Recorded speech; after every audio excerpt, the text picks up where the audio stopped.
Good morning. The 10,127th meeting of the Security Council is called to order.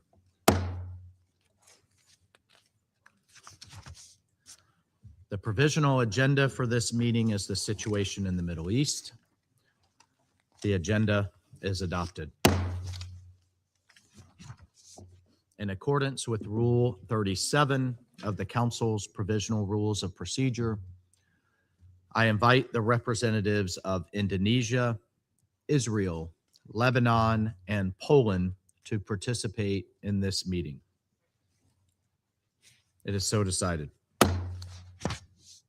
In accordance with Rule 39 of the Council's Provisional Rules of Procedure, I invite the following briefers to participate in this meeting. Mr. Jean-Pierre Lacroix, Undersecretary General of Peace Operations. Mr. Khalid Hariri, Assistant Secretary General for Middle East, Europe, the Americas, Asia, and the Pacific, Departments of Political and Peacekeeping, Peacebuilding Affairs, and Peace Operations. And Mr. Tom Fletcher, Undersecretary General for Humanitarian Affairs and Emergency Relief Coordinator. It is so decided.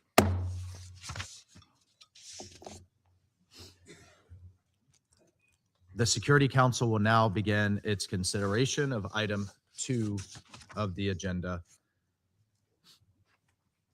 I now give the floor to Mr. Jean-Pierre Lacroix.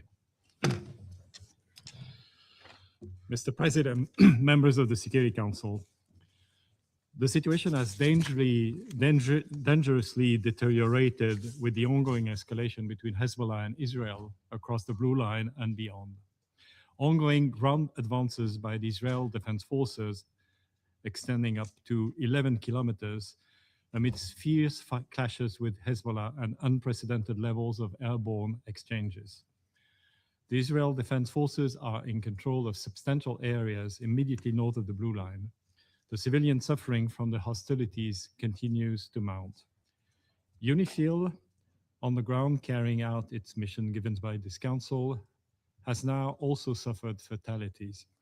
The Secretary General has strongly condemned the 2 abhorrent incidents that led to the death of 3 of our peacekeepers in 24 hours and the serious injury of several others. Yesterday morning, 2 Indonesian peacekeepers lost their lives in an explosion that destroyed their vehicles near Bani Hayan in Sector East. 2 more peacekeepers were injured, 1 seriously. Initial findings point to a roadside explosion striking the convoy. The day prior, that is the 29th of March, a peacekeeper also of the Indonesian contingent was killed in an explosion inside a UNIFIL base in Et Taibe in Sector East. Another peacekeeper was critically wounded and was evacuated to a hospital in Beirut. According to an initial assessment, the explosion was caused by a projectile that hit the base. These tragic developments should not have happened. I express my deepest condolences to the families of fallen peacekeepers and the government of Indonesia. I also wish a full recovery to those injured. UNIFIL is conducting investigations to determine the circumstances of these reprehensible developments. Mr. President, these are sadly not the only dangerous incidents faced by UNIFIL's courageous peacekeepers. There has been a worrying increase in denials of freedom of movement and aggressive behavior.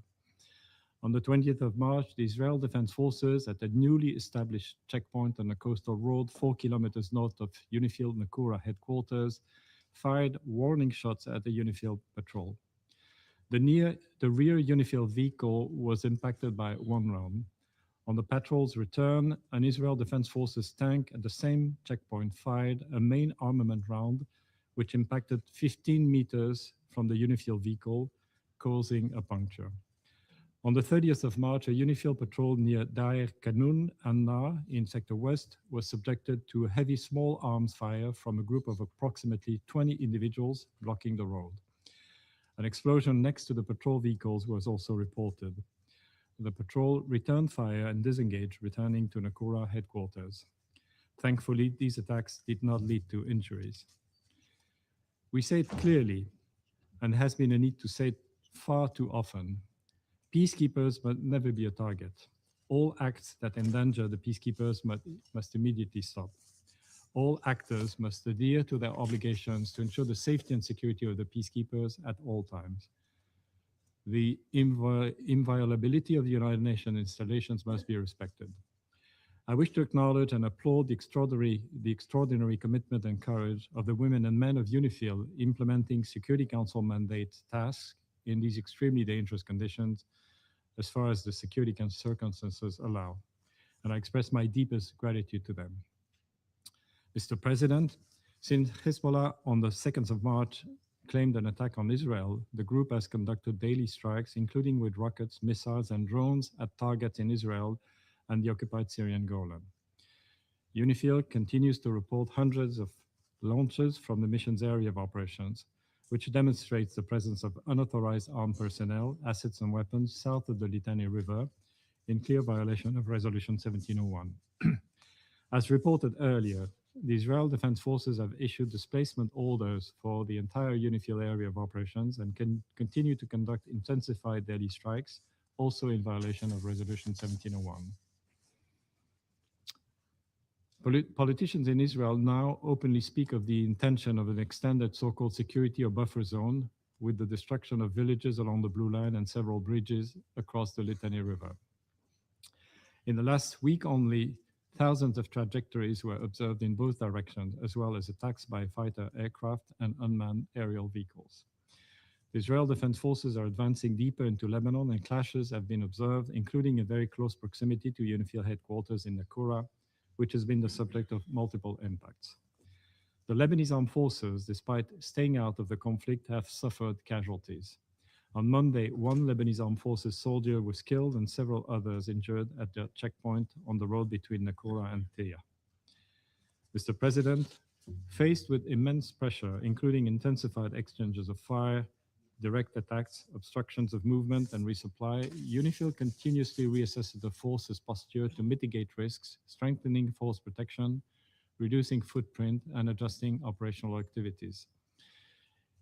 UNIFIL continues constant contact with the parties to avoid misunderstandings, de-conflict, and de-escalate where possible.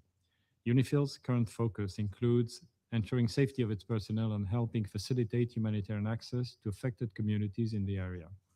Peacekeepers, in close coordination with the Lebanese armed forces, have delivered essential supplies, including food, medicine, and hygiene kits, to civilians who remain living in precarious conditions in hard-to-reach areas near the Blue Line. Mr. President, as UNIFIL continues to face these extreme challenges amid continuing intensified hostilities, our efforts to support the parties to fully implement Resolution 1701 are critical. In this exceptionally dangerous period, the Council's strong and unified backing for UNIFIL and its peacekeepers is not merely important, it is indispensable. The women and men serving under this mandate, a mandate from this Council, must know that this Council stands firmly behind them. We are sincerely grateful to the troop contributing countries that remain united and committed to UNIFIL and the implementation of its mandate. Only the full implementation of Security Council Resolution 1701 by both parties will enable a long-term solution to the conflict. We urge all parties to recommit to the resolution and work meaningfully toward that end. Thank you, Mr. President. Thank you. I thank Mr. Lacroix for his briefing. I now give the floor to Mr. Hiari. Mr. President, amid the wider escalation across the Middle East, the situation in Lebanon continues to deteriorate drastically. Since the last emergency meeting of this Council on Lebanon on 11th of March and the close consultation held on 17th of March, Hezbollah and Israel have both expanded the scale and scope of their military operations. With heavy exchanges of fire across the Blue Line, strikes across Lebanon, and intensified clashes amidst an increased deployment of Israel Defense Forces deeper inside Lebanon. This is taking a devastating toll on civilians and civilian infrastructure, particularly in Lebanon.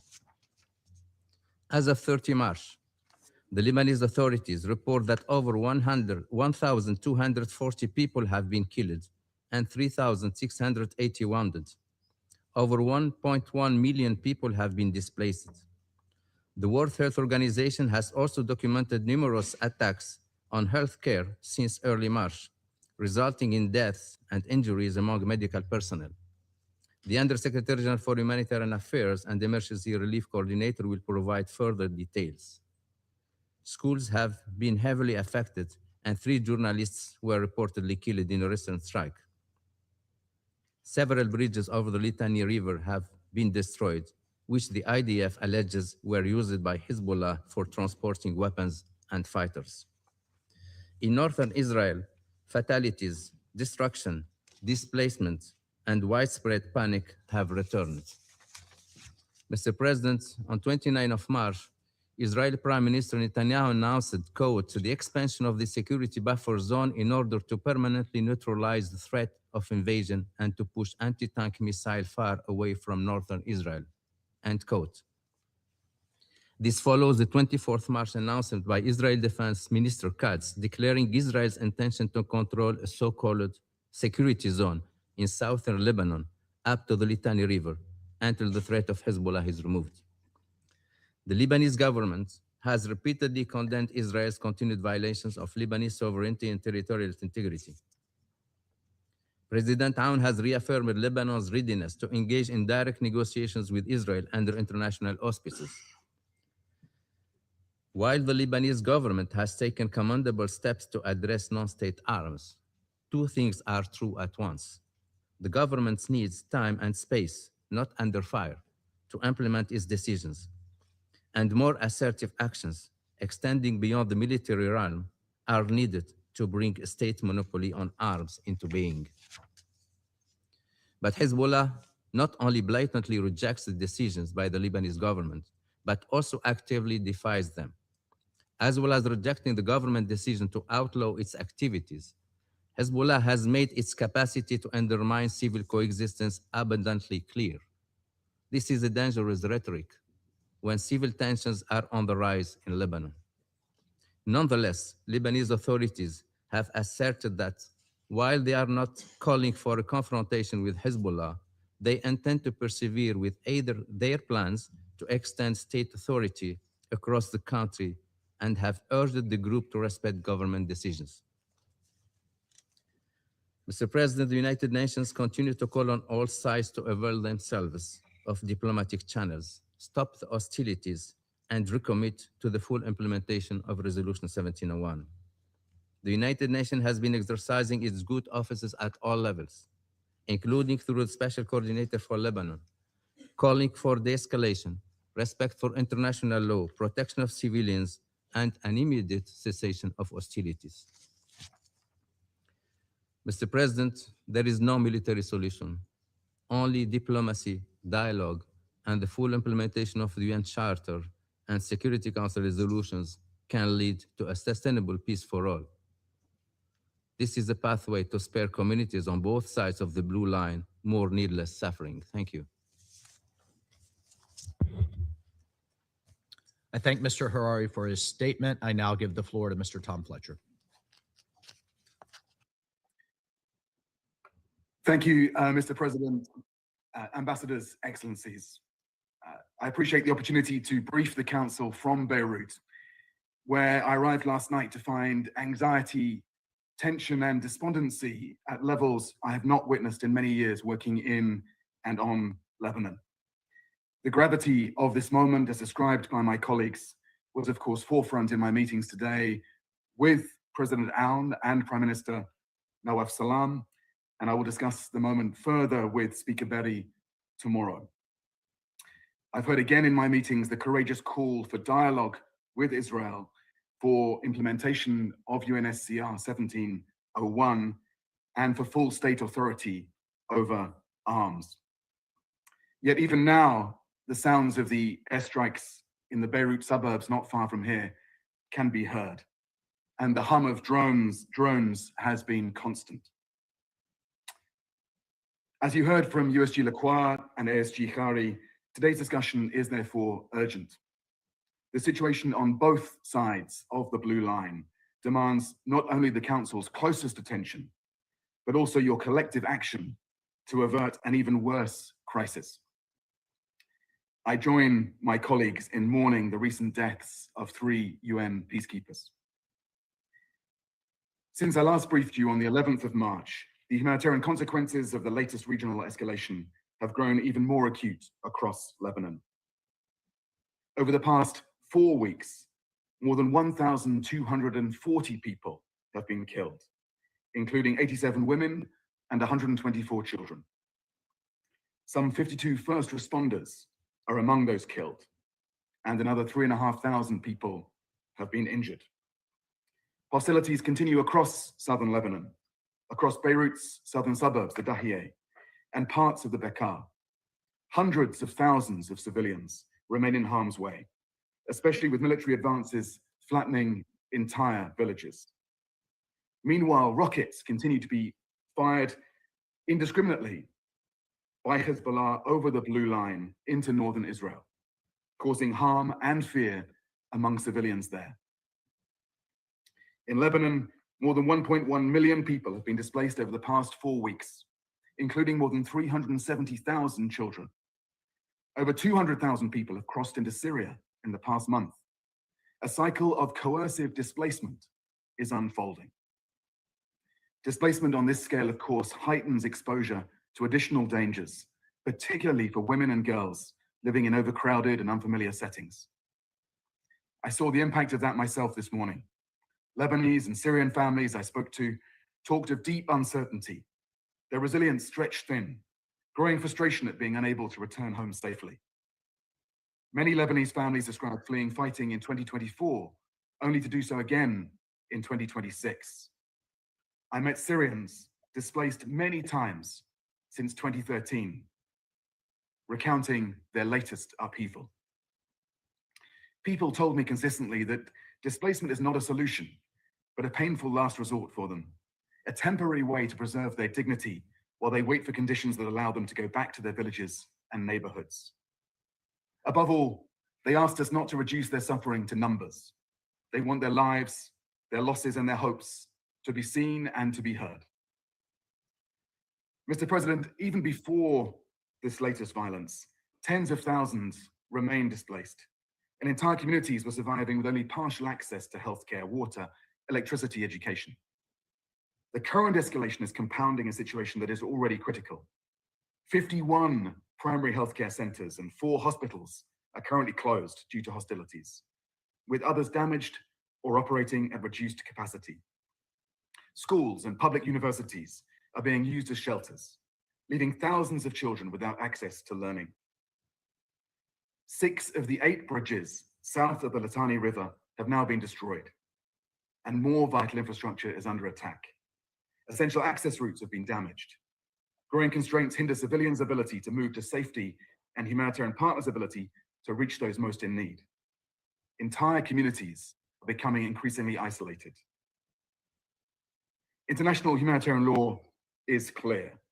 Civilians, wherever they are, in Israel and in Lebanon, must be protected. This includes allowing them to move away from the dangers of hostilities to safer areas. Essential infrastructure and basic services, healthcare, water, electricity, on which civilians depend, must also and always be spared. This is what the fundamental principles of distinction, proportionality, and precaution demand of all parties. And of course, the work of medical personnel, first responders, and humanitarians must always be facilitated, not impeded. Mr. President, we're making a concerted attempt to meet this moment. On the 13th of March, together with the government of Lebanon, we launched a $308 million flash appeal to provide life-saving support to up to 1 million people over the next 3 months.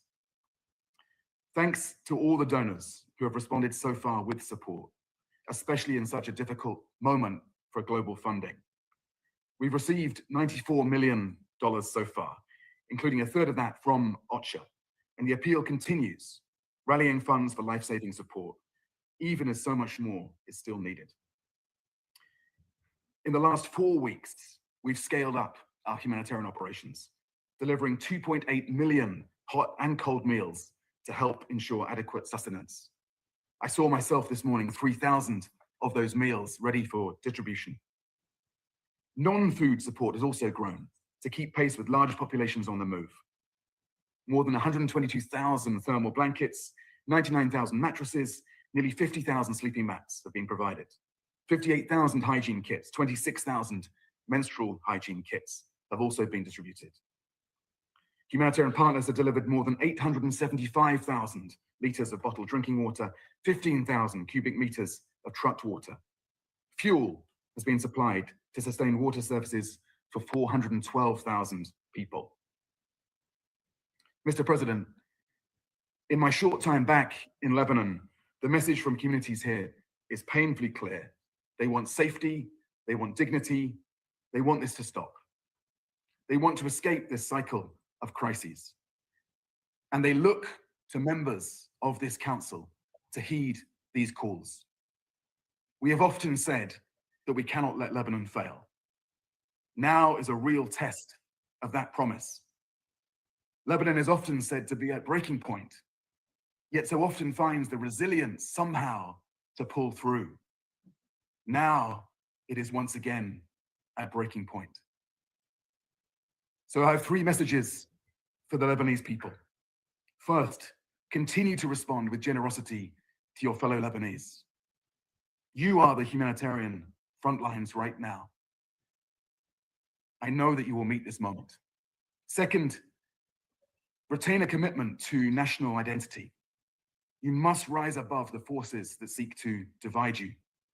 And third, don't give up on the idea of Lebanon. If coexistence fails here, it stands to fail everywhere. And finally, Mr. President, my three asks for this council. First, given the trajectory that some Israeli ministers have described, and given what we have seen in plain sight in Gaza, how will you protect civilians? Secondly, given the intensity of the coercive displacement that we are seeing, how should we prepare collectively as the international community for a new addition to the list of occupied territories?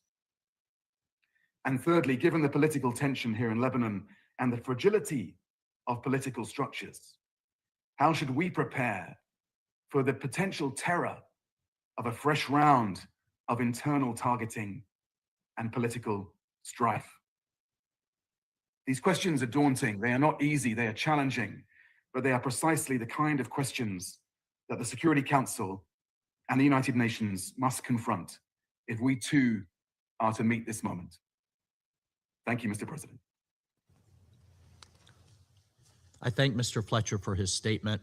I now give the floor to those council members who wish to make statements. I give the floor to the representative of France. Merci. Thank you, President.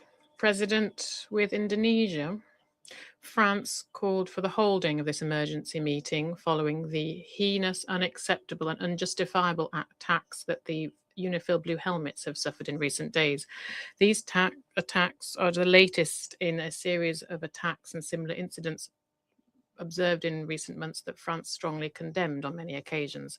This situation cannot go on. Also, President, I would like to thank you for organizing this meeting this morning. I'd like to thank the briefers too, USG Jean-Pierre Lacroix and Under Secretary of Humanitarian Affairs Tom Fletcher, and ASG for Political Affairs Khalid Kiari. I thank them for their briefings, comments and observations and their request to the Council. 3 Indonesian Blue Helmets have died in the last 48 hours. 3 peacekeepers working for the benefit of the international community killed in the exercise of their mission in Lebanon.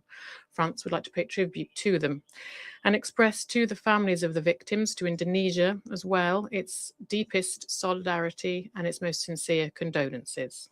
We would like to express also our gratitude to the UN and to the peacekeeping soldiers working alongside them.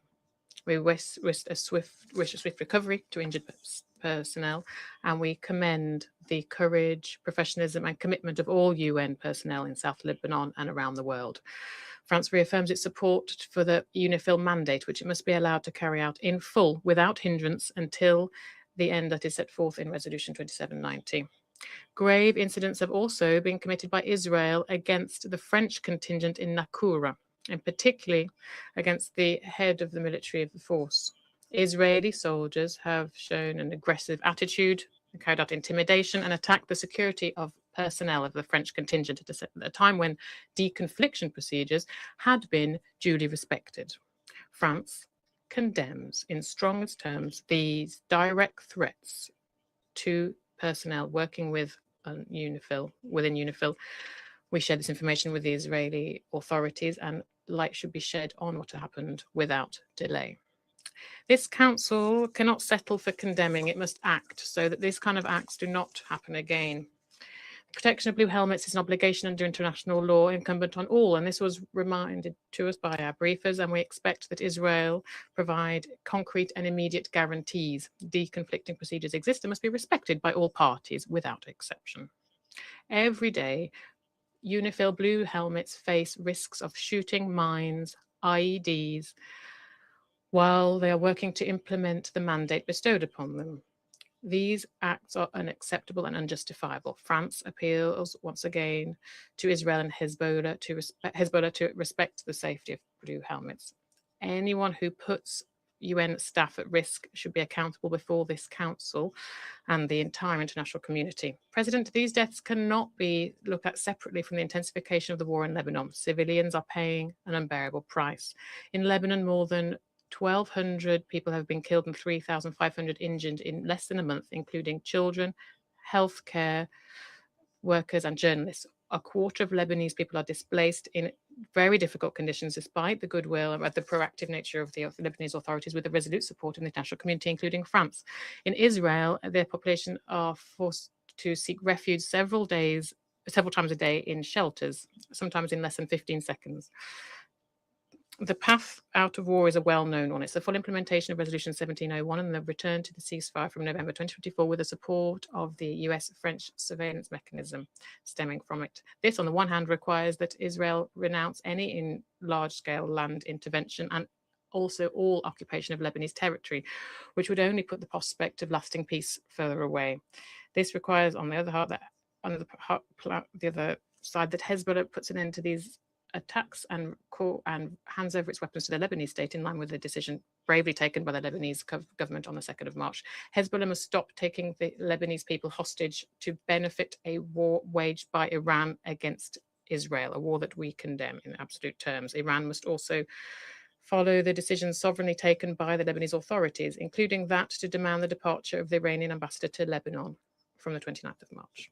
A diplomatic solution is possible to move towards peace. France is working on it, and we will continue our discussions with the Lebanese authorities and Israeli authorities to achieve a de-escalation that could open the way for direct negotiations. In this context, we welcome and support the brave decisions taken by the Lebanese executive to strengthen the sovereignty of Lebanon and its openness to engage in direct discussions with Israel. This is a historic opportunity that France would invite them to take without delay to achieve a lasting solution to this conflict in the interest of all parties. France is ready to facilitate these discussions in close collaboration with its partners. It's with this in mind that the French Minister of Foreign Affairs a few days ago went to Beirut and Jerusalem. But to achieve this solution, there are several conditions: the respect for the UN, the respect for UNIFIL staff and personnel, the respect for international law, including international humanitarian law and civilian people, and also the cessation of hostilities as soon as possible. Thank you very much. I thank the representative of France for his statement. I now give the floor to the representative of Greece. Thank you, Mr. President. I also wish to thank USG Lacroix, USG Fletcher, and ASG Chiari for the briefings. Colleagues, we gather today at a moment of profound sorrow and grave concern as the ongoing conflagration in Lebanon has not spared UNIFIL's blue helmets. Fully echoing the Secretary General's latest statement, Greece strongly condemns the recent killing of 3 Indonesian UNIFIL peacekeepers amidst heavy firing. We express our condolences to the families of the fallen peacekeepers and to our Indonesian colleagues. The incident is tragically added to a series of violent attacks against UN personnel, including the injuring of Ghanaian blue helmets earlier this month and a Polish one a couple of days ago. Attacks against UN personnel are unacceptable. They constitute grave violations of international humanitarian law and of UN Security Council Resolution 1701 and must immediately stop. The safety and security of peacekeepers is non-negotiable. We call for a thorough investigation and accountability for this incident. Mr. President, Lebanon continues to pay the price of a conflict it neither chose nor can afford. We strongly condemn once again Hezbollah's attacks in support of the Iranian regime against Israel, which triggered a dangerous round of regional escalation. These attacks severely undermine the Lebanese government's efforts to restore its exclusive control over arms across the country. Restoring the state monopoly over arms throughout the country is an essential prerequisite for sustainable peace and security for Lebanon, Israel, and the region. In this regard, we commend the historic and courageous decision of the Lebanese Council of Ministers to ban Hezbollah's military activities. This is a step in the right direction, demonstrating the Lebanese government's willingness to deal with outstanding issues and deserves the full support of the international community. Lebanon should not stand alone. Greece fully supports the efforts of President Aoun and of the Lebanese government to forge strong state institutions. Empowering the LAF is essential for ensuring Lebanese sovereignty. Greece already bilaterally assists Lebanon, including the LAF, and we stand ready to participate in the international conference in Paris as soon as conditions allow. We also recognize Israel's right to self-defense. Communities in northern Israel have suffered terribly due to Hezbollah's attacks since October 2023. However, any further escalation must be avoided. We call for a maximum restraint and we are opposed to protracted ground operations. The expansion of Israel's military operations into Beirut and across Lebanon's territory aggravates the already fragile security situation. Greece reaffirms its support for the territorial integrity, sovereignty, and political independence of Lebanon. Full respect for Resolution 1701 and the November 2024 ceasefire agreement is essential in this regard.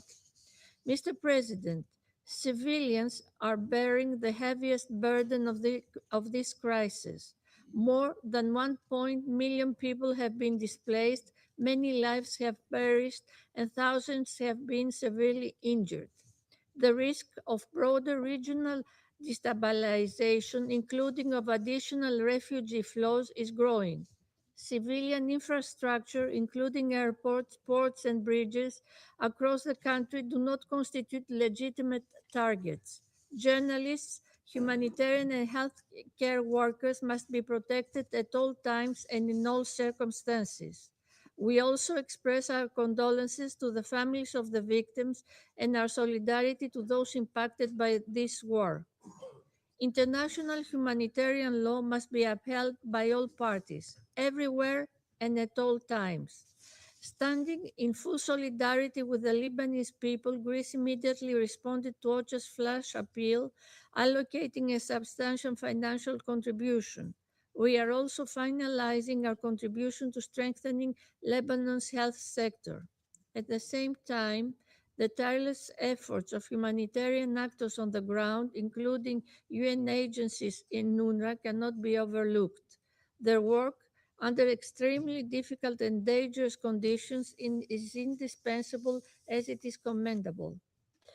Mr. President, any further escalation risks the lives of civilians who have not opted for this conflict. It endangers UN personnel who are striving to uphold peace and at the risk of their own safety. And it severely undermines Lebanon's sovereignty, territorial integrity, and political independence, which we strive to preserve. We commend the willingness of the Lebanese leadership to pursue direct political negotiations with Israel. This is a moment for responsibility and de-escalation. Lebanon deserves a future of peace, security, and dignity, free from external interference and internal division. Greece will stand by its side in that effort. I thank you. I thank the representative of Greece for her statement. I give the floor to the representative of Latvia. Mr. President, allow me to begin by thanking you for convening this meeting on such a short notice. And I also thank France and Indonesia for requesting this meeting in light of UNIFIL casualties and the grave and escalatory situation in Lebanon. I thank USG Lacroix, USG Fletcher, and ASG Carey for their briefings. Latvia strongly condemned the attacks on UNIFIL, resulting in the death of 3 Indonesian peacekeepers and injuries to several other peacekeepers. And we express our deepest condolences to the Republic of Indonesia. Our thoughts are with the injured and the loved ones of the deceased. We call for a robust and timely investigation to determine the perpetrators of the attacks. We call for the accountability of these blatant violations of international humanitarian law. The safety and security of UN personnel and property is not optional. It must be respected by all sides at all times.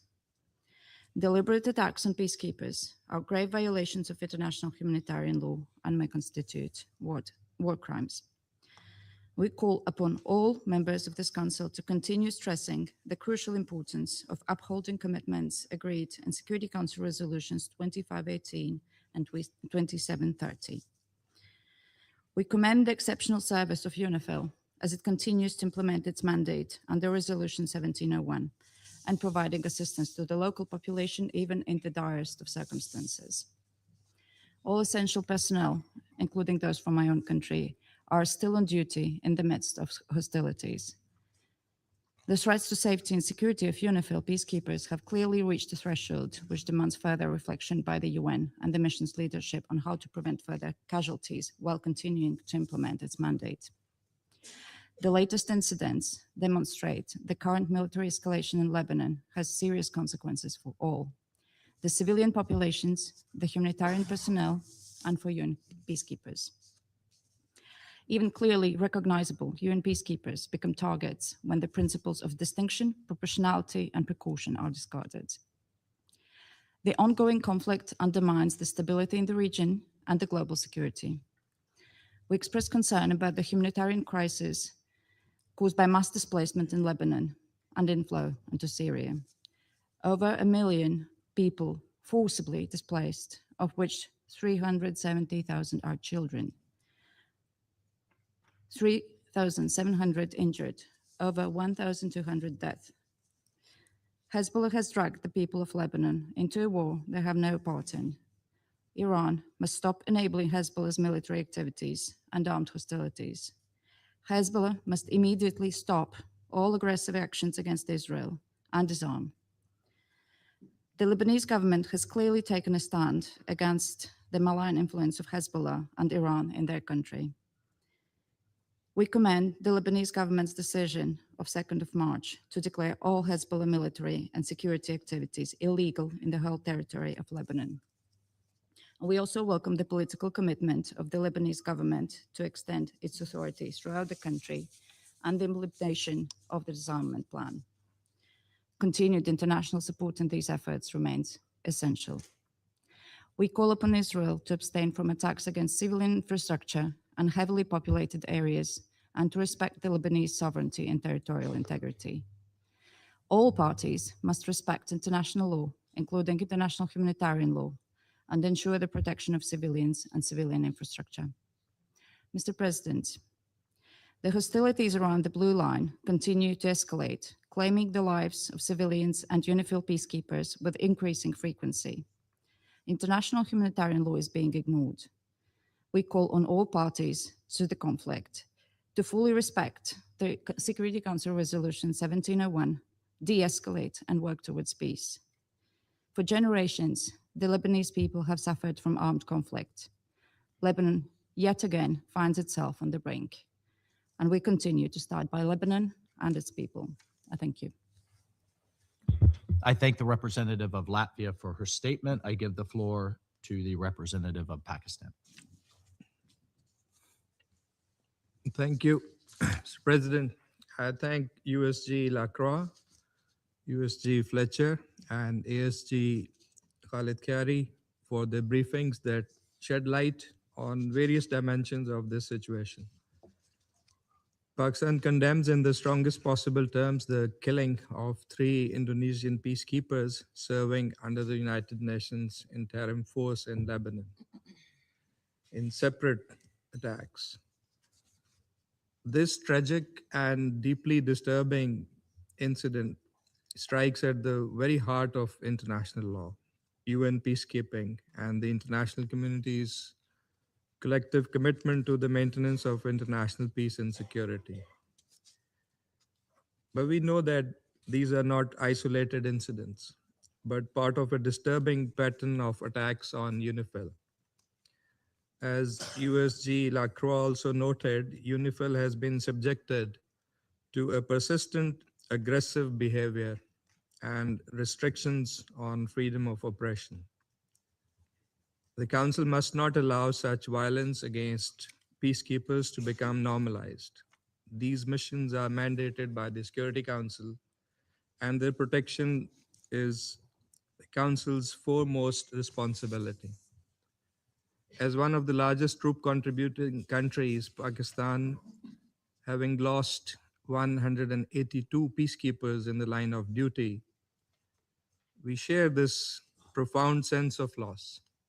We stand in full solidarity with the government and people of Indonesia, as well as with the families of the fallen peacekeepers, whose sacrifice reflects the immense risks undertaken in service of international peace and security. And we wish full and speedy recovery to the injured peacekeepers. President, attacks against peacekeepers are unacceptable and may constitute war crimes under international law.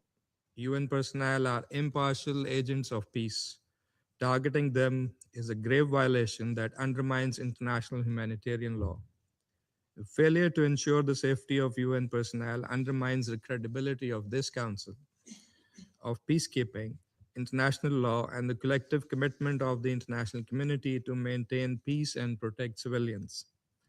In this regard, accountability is essential, and those responsible must be brought to justice. Pakistan calls for a prompt, thorough, transparent, and impartial investigation to establish the facts. The safety and security of peacekeepers and UN premises must be fully ensured at all times in full accordance with international law. Pakistan deeply appreciates the vital role of UNIFIL in carrying out its mandate in a complex and high-risk environment while maintaining peace and stability along the Blue Line. Full freedom of movement of its personnel must be guaranteed. Recent artillery shelling, airstrikes, and drone attacks have increased hostile incidents against UNIFIL peacekeepers in clear violation of international law. This incident must also be viewed within the broader context. Israel's continued military actions in southern Lebanon have resulted in the death of more than 600 civilians, displacement of more than 1 million people, and widespread destruction of civilian infrastructure.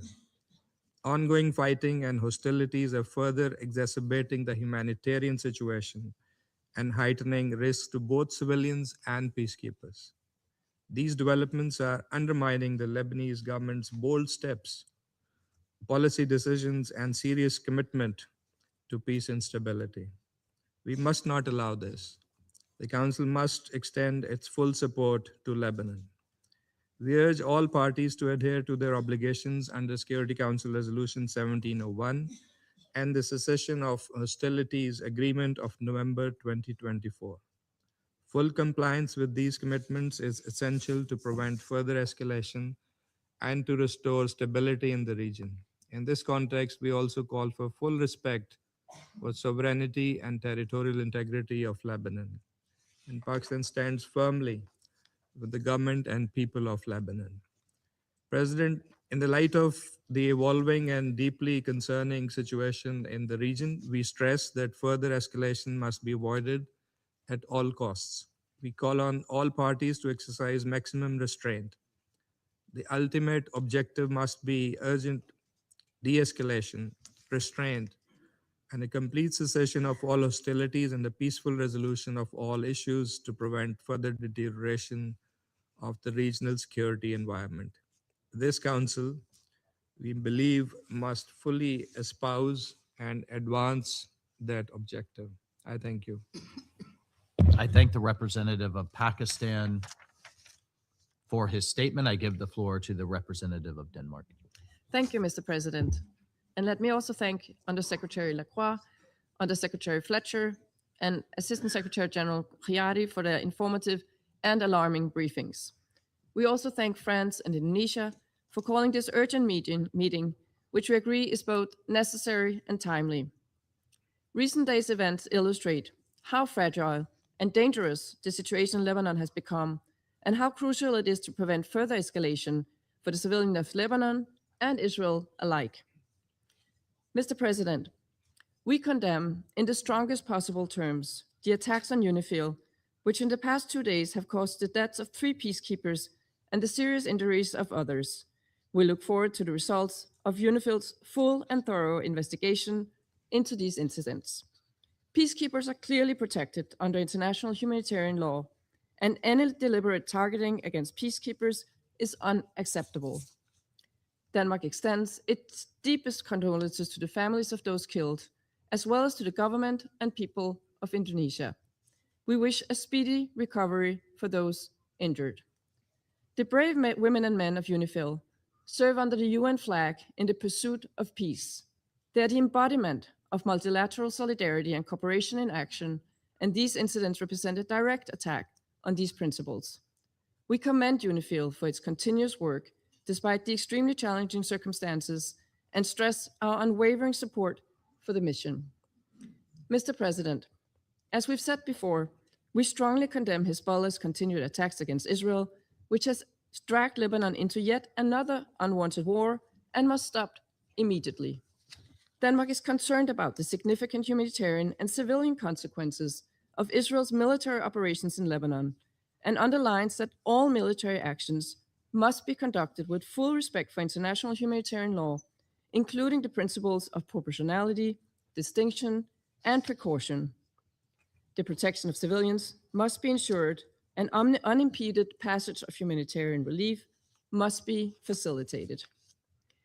Recent statements by, for instance, the Israeli finance minister about the intention to move the Lebanese-Israeli border to the Litani River are deeply concerning. This area makes up 1/10 of Lebanon's territory, is home to hundreds of thousands of Lebanese, and includes cities with a rich and diverse cultural heritage.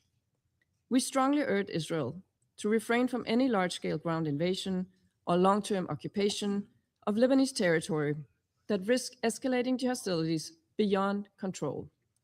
This includes withdrawing its forces from occupied areas in Lebanon, in line with the November 2024 cessation of hostilities agreement. Denmark calls for respect for Lebanon's sovereignty, territorial integrity, and independence in line with resolutions 1701 and 1559. Hezbollah must cease all attacks on Israel and respects the Lebanese state's exclusive authority over all arms and military activity. The Lebanese government has taken unprecedented steps in its efforts to disarm Hezbollah. We fully support the government's efforts in this regard.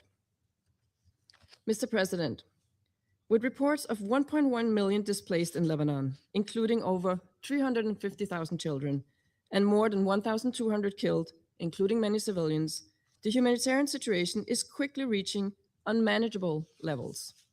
The majority of the displaced lack formal shelter, protection, food, and medical services. Humanitarian access to the south is significantly restricted for an estimated 150,000 people. Denmark condemns all attacks directed at civilians and civilian infrastructure, including first responders and healthcare personnel. Since March 2nd, we've seen 87 attacks on healthcare in Lebanon, resulting in more than 50 deaths among healthcare personnel and many more wounded. This must stop. Denmark recalls resolutions 2286 and 2730 on the protection of medical staff and facilities and the protection of humanitarian workers.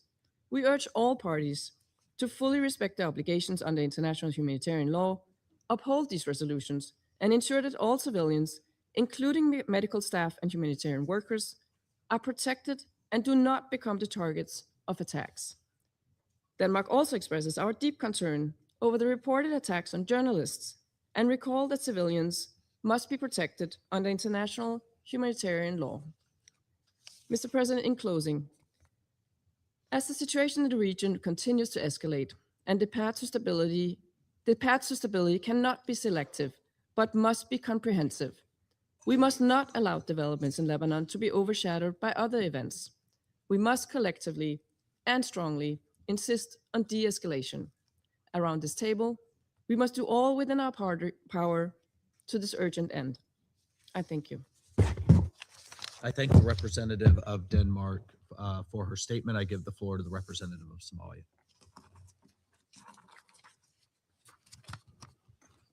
Thank you, Mr. President. I have the honor to deliver this statement on behalf of the A3, namely the Democratic Republic of the Congo, Liberia, and my own country, Somalia. We thank USG Lacroix, USG Fletcher, and ASG Khiari for their comprehensive briefings. The A3 expresses its grave concern regarding the recent escalations of hostilities in southern Lebanon and joins the Secretary General in condemning the attacks against the United Nations interim force in Lebanon, which have resulted in the killing and injury of Indonesian peacekeepers. We extend our deepest condolences to the families of the victims, to Indonesia, and the troop contributing countries of the United Nations.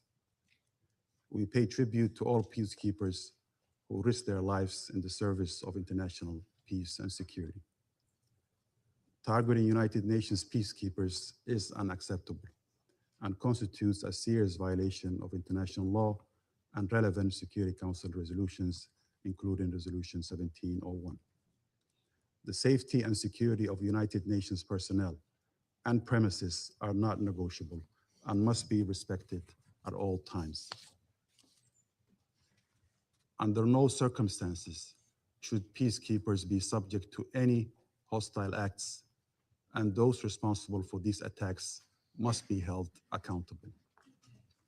Mr. President, the A3 is deeply concerned by the continued deterioration of the security situation along the Blue Line and the increasing toll on civilian populations, including civilian casualties, destruction of infrastructure, and large-scale displacement. We reiterate the urgent need to ensure the protection of civilians and full respect for international humanitarian law and international human rights law. The A3 reaffirms its unwavering commitment to the sovereignty, independence, territorial integrity, and political unity of Lebanon. Lebanon must not become an arena for proxy confrontations or broader geopolitical tensions. Respect for the sovereignty of states and the principle of non-interference remain essential to preserving regional stability. Mr. President, the A3 calls on all parties to exercise maximum restraint and to refrain from actions that could further inflame tensions or destabilize the situation. We stress the importance of returning to the cessation of hostilities arrangements of 26 November of 2024 and ensuring that the full implementation of Security Council Resolution 1701 as the primary framework for maintaining stability and preventing renewed conflict. Dialogue and diplomacy remain the only viable path to preventing further deterioration of the situation. We acknowledge the critical role played by UNIFIL in supporting stability, facilitating dialogue, and contributing to de-escalation along the Blue Line.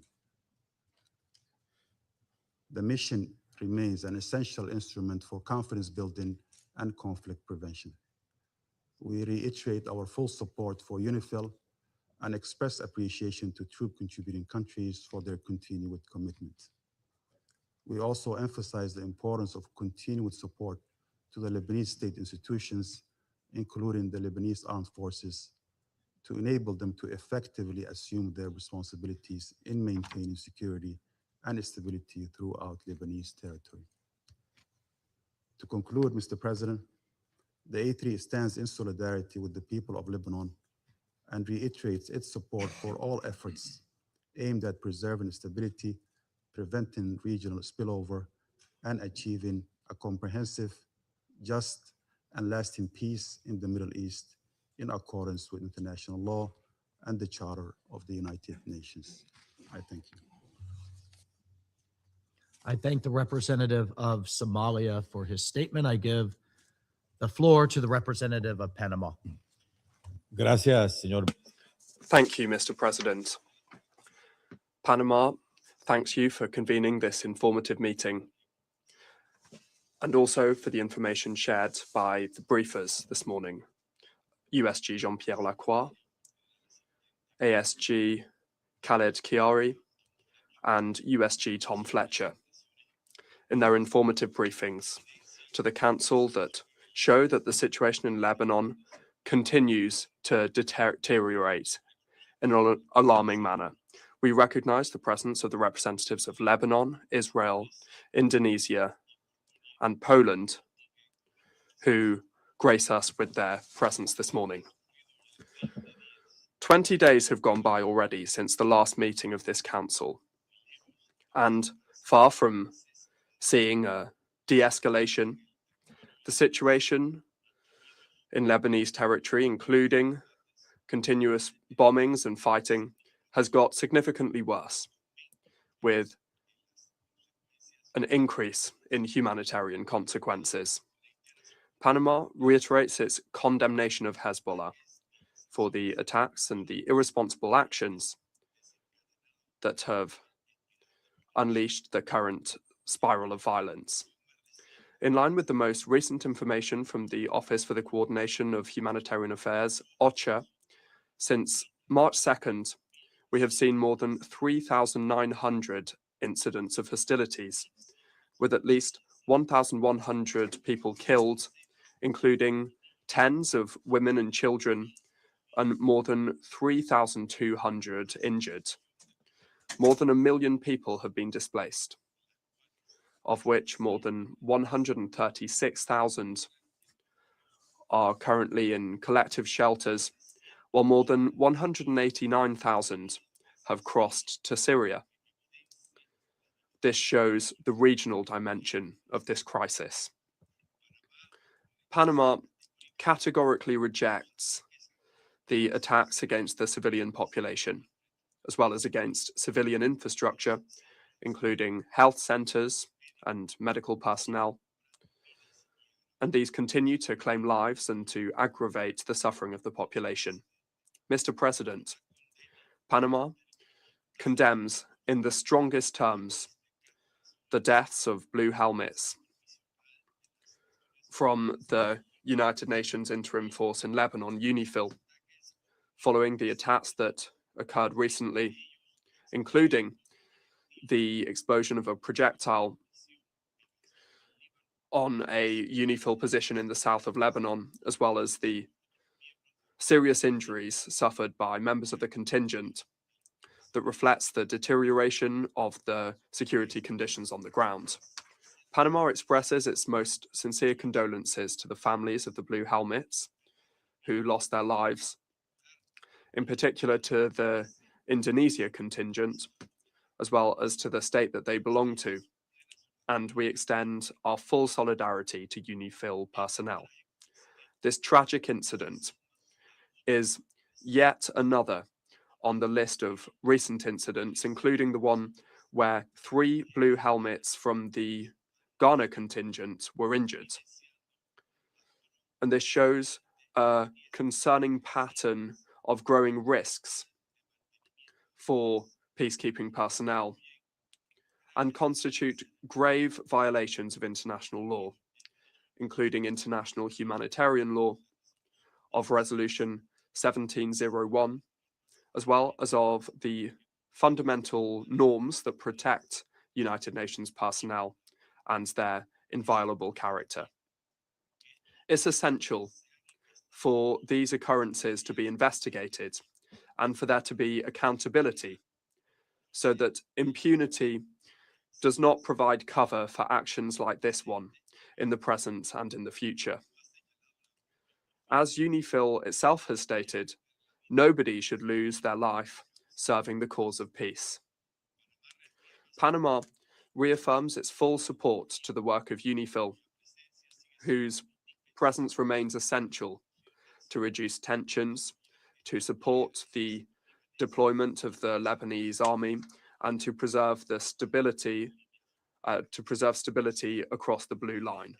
Mr. President, Panama reiterates its firm support and its recognition of the sovereignty, territorial integrity, unity, and political independence of the Lebanese state and of its government and institutions, in particular the Lebanese armed forces, to strengthen the authority of the state across the whole of its territory and to be able to advance towards the principle that the monopoly over the legitimate use of force and arms lies exclusively with the state, and this in line with Resolution 1701. We reiterate, in light of this grave situation, an appeal to all parties to return to the cessation of hostilities agreement of the 26th of November 2024 and to fully comply with their obligations under international law. We urge seizing this opportunity to return to dialogue and negotiations, those offered by the Lebanese government to Israel.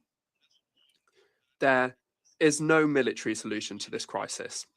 The full implementation of Resolution 1701 remains the fundamental framework that will guarantee stability across the blue line and allow us to move towards a lasting solution. Thank you very much. I thank the representative of Panama for his statement. I give the floor to the representative of China.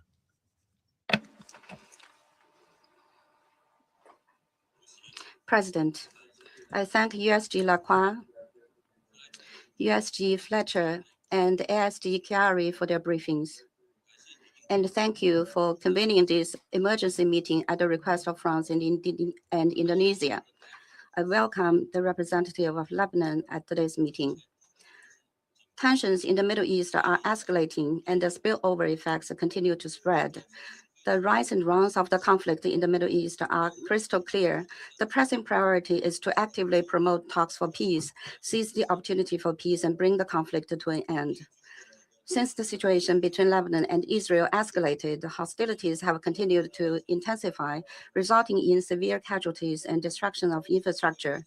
The international community must take urgent action to put the brakes on the conflict before it spirals further out of control and to restore peace and stability in the region at an early date. I wish to make 3 points. First, achieving a ceasefire and cessation of hostilities is the most pressing task. The ongoing exchanges of fire between Israel and Hezbollah have plunged the people of the region into the suffering war. Israel's continuous escalation of military offensives has already killed over 1,200 people. The recent announcement by Israel to expand ground operations in Lebanon and extend the so-called buffer zone risks further prolonging and escalating the conflict, which is a cause for concern. Lebanon must not become another Gaza, and the international community must never allow the tragedy of Gaza to be repeated. China calls on the parties concerned to immediately cease hostilities and work to de-escalate the situation. Israel should immediately withdraw all its forces from Lebanon and respect Lebanon's sovereignty, security, and territorial integrity. Second, supporting Lebanon's domestic stability is of the utmost importance. The current situation has dealt a severe blow to the political, economic, and humanitarian situations in Lebanon. We welcome the efforts of the Lebanese government to strengthen governance over the country, and to support parties in Lebanon in actively engaging in political dialogue to properly resolve differences. Under Israel's intense bombardment and large-scale forced evacuation orders, the humanitarian situation in Lebanon has rapidly deteriorated, with more than 1.2 million people forced to flee their homes and become displaced. The international community should step up emergency assistance to Lebanon and support the government in stabilizing domestic situation, ensuring basic livelihood, and alleviating humanitarian challenges. Third, the safety and security of UNIFIL is a bottom line that must not be challenged. Recently, UNIFIL's safety has been repeatedly affected by hostilities, including 2 deadly attacks that killed 3 peacekeepers and injuring many others. China strongly condemns the attacks against UNIFIL. We express deep condolences over the deaths of Indonesian peacekeepers who were killed in the attacks and heartfelt sympathies to the injured. Any deliberate attack on UN peacekeepers is a serious violation of international humanitarian law and Security Council Resolution 1701. Such attacks are absolutely unacceptable and must stop at once. We highly commend UNIFIL for remaining at their posts amid hostilities and urge the parties concerned to take concrete measures to ensure the safety and freedom of movement of UNIFIL, and to conduct serious investigations into and seek accountability for all attacks on peacekeepers. China respects the sovereignty, security, and territorial integrity of Lebanon and stands ready to work with the international community to make unremitting efforts to help de-escalate tensions between Lebanon and Israel and restore peace and stability in Lebanon and the Middle East. Thank you, President.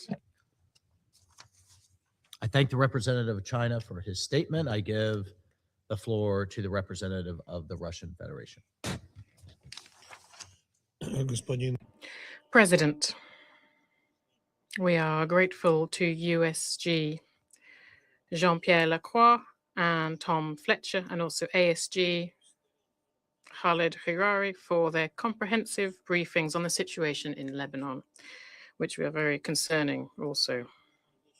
The nigh-on month of military escalation along the blue line and beyond is affecting not only our friends, the Lebanese people, but also peacekeepers of UNIFIL deployed in the south of the country.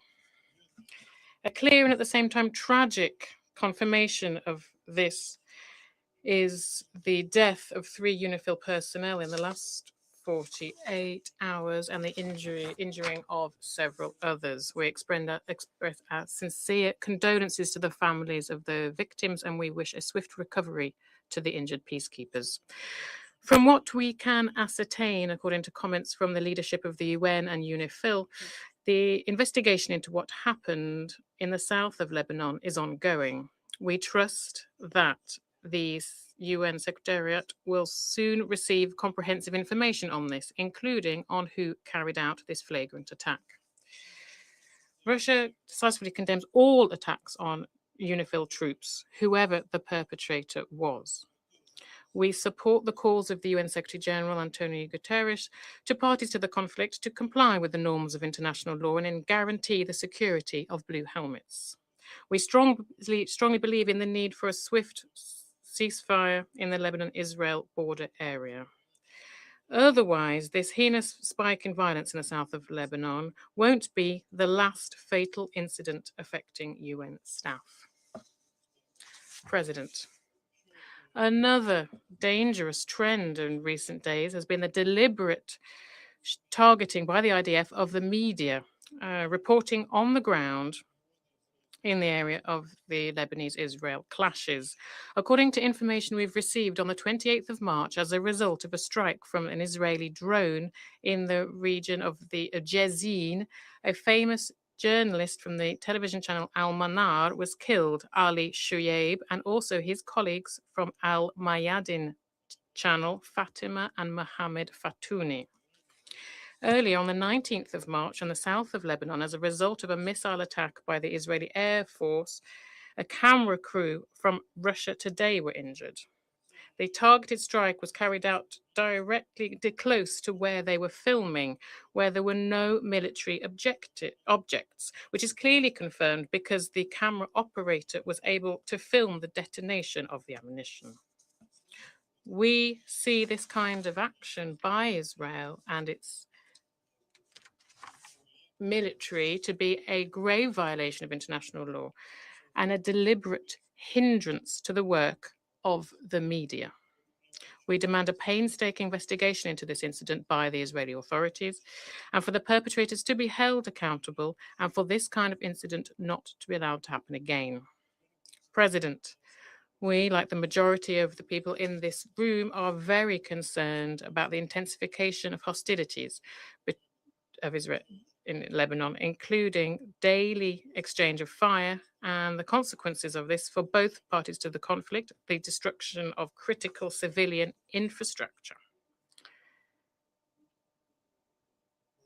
For the time while we are discussing the incident with UNIFIL, Israel has carried out a new powerful air strike in Beirut.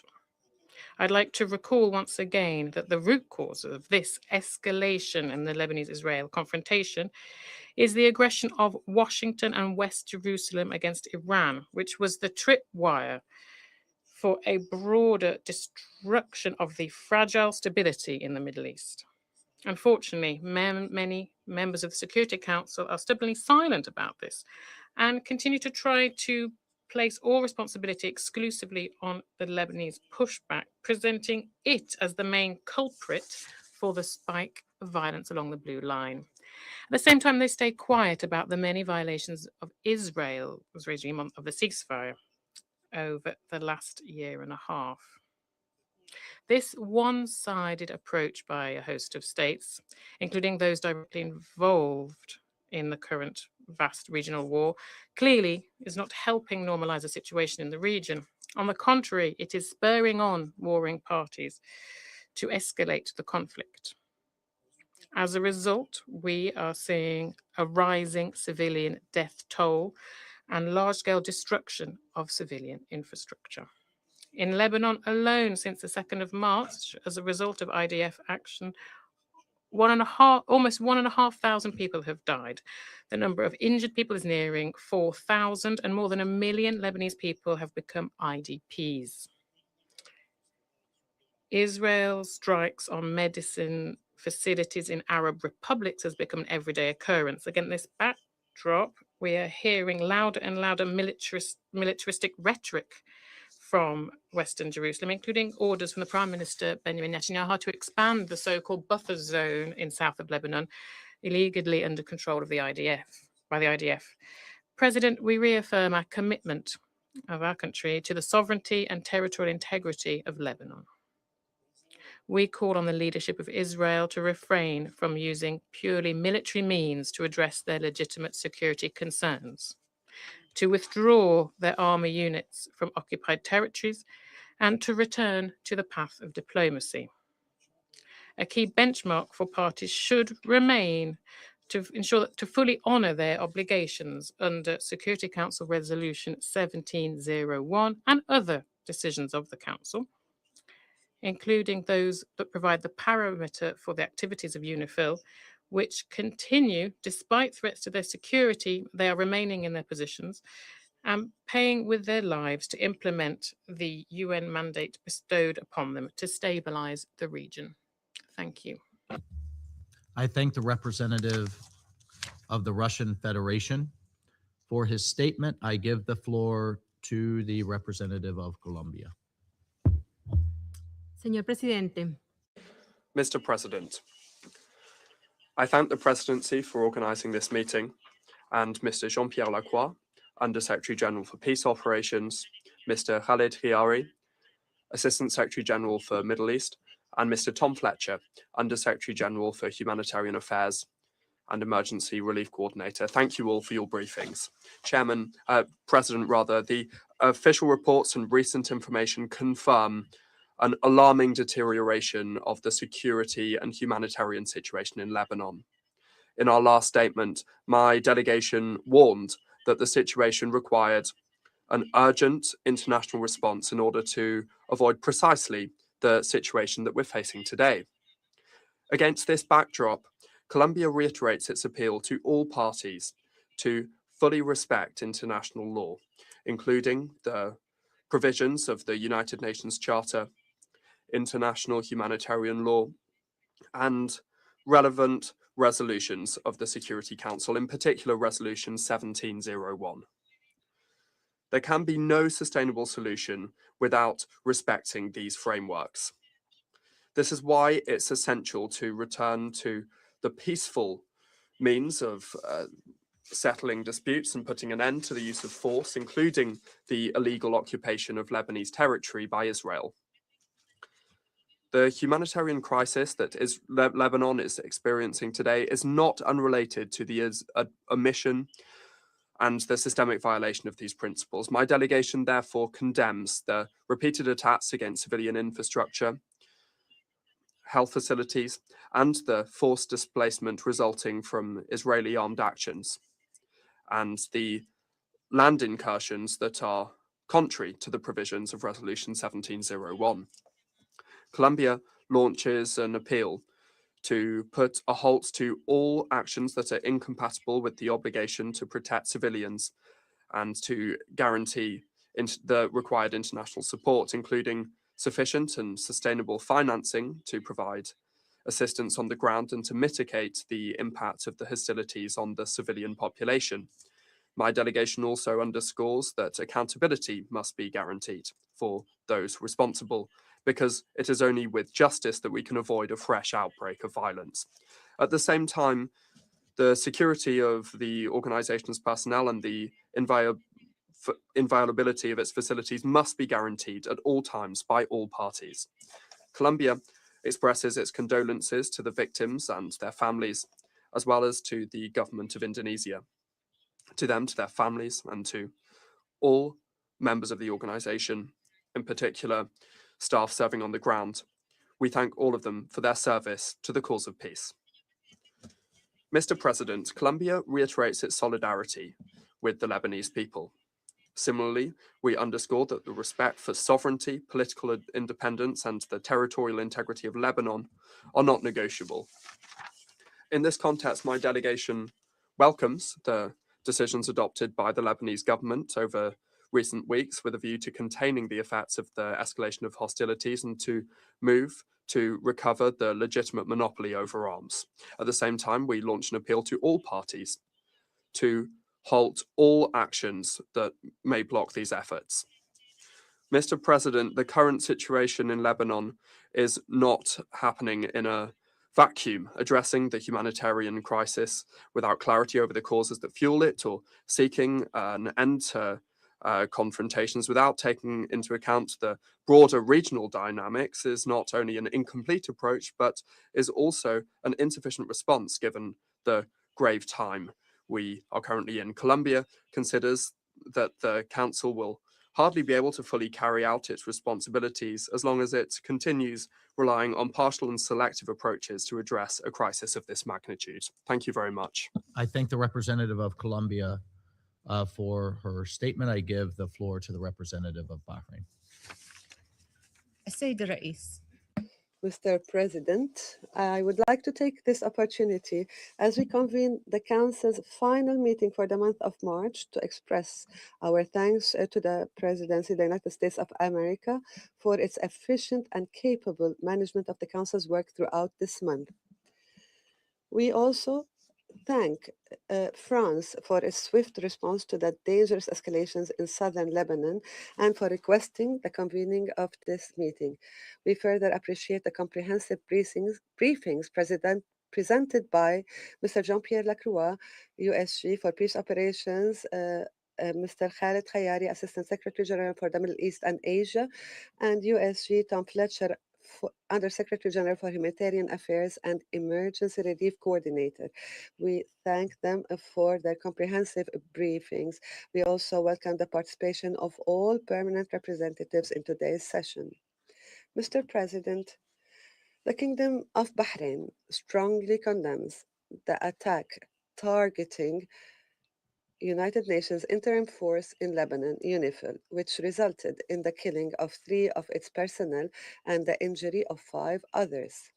Bahrain affirms that targeting peacekeepers constitutes a blatant violation of international law and of Security Council's resolutions. The kingdom extends its sincere condolences and sympathy to the families of the victims, to the government of Indonesia, and to the United Nations, and wishes the injured speedy recovery. The kingdom also stresses that ensuring the safety and security of peacekeepers is a responsibility shared by all parties and underscores the necessity of respecting UNIFIL's mandate and enabling the mission to carry out its duties without hindrance. We emphasize the importance of keeping Lebanon away and neutral from regional conflicts and reject any attempts to drag Lebanon into such confrontations. The kingdom reaffirms its steadfast position in support of the sovereignty, unity, and territorial integrity of Lebanon and highlights the need to empower the Lebanese state institutions to exercise full authority over all its territory in a manner that safeguards national security and stability and fulfills the aspirations of the Lebanese people. In this context, we value the steps recently taken by the Lebanese government, which demonstrate a clear seriousness in working to ensure state monopoly of weapons and to ensure weapons stay in the hands of the legitimate institutions, including measures related to disarming the so-called Hezbollah. The kingdom also expresses its appreciation for the Lebanese government explicit stance in rejecting and condemning the attacks carried by Hezbollah, which threaten Lebanon's stability and represent a dangerous escalation in the region, as well as for the Lebanese government efforts to impose an immediate ban on all security and military activities associated with the group. We also welcome the announcement by the Lebanese leadership of its intention to engage in internationally mediated negotiations with Israel to reach an immediate ceasefire. This reflects a sense of national responsibility and a desire to spare Lebanon further escalation. Mr. President, in this context, the Kingdom of Bahrain condemns any escalation that could widen the scope of confrontations and turn them into a full scale regional conflict. We also condemn any violations of the ceasefire agreement. We condemn the expansionist oriented Israeli statements and warns of the dangers of any ground incursions that may undermine Lebanese sovereignty, threaten its security and safety, cause civilian casualties, exacerbate humanitarian conditions, and trigger large-scale displacement. All these developments carry grave implications for regional stability. The kingdom stresses the need for full adherence to the international law and international humanitarian law, particularly in terms of the protection of civilians and civilian infrastructure, ensuring the unimpeded delivery of humanitarian assistance.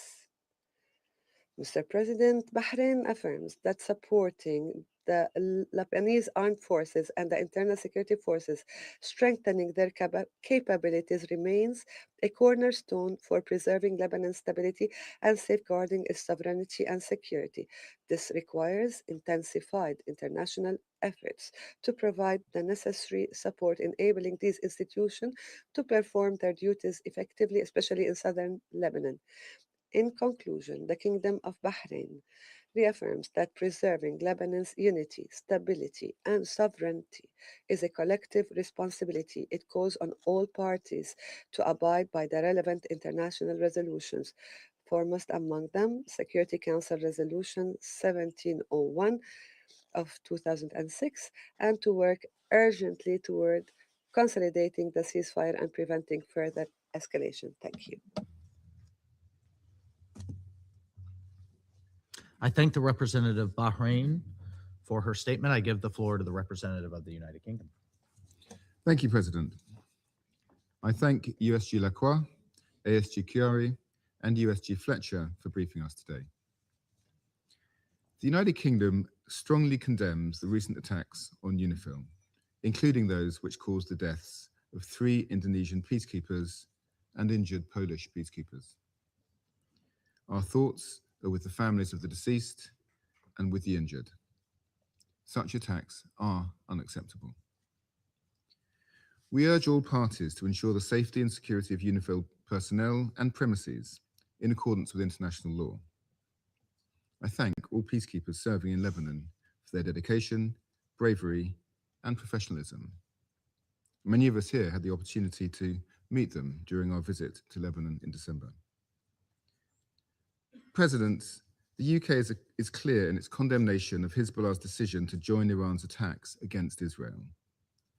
Hezbollah's attacks on Israel, including civilian communities south of the Blue Line, must cease immediately.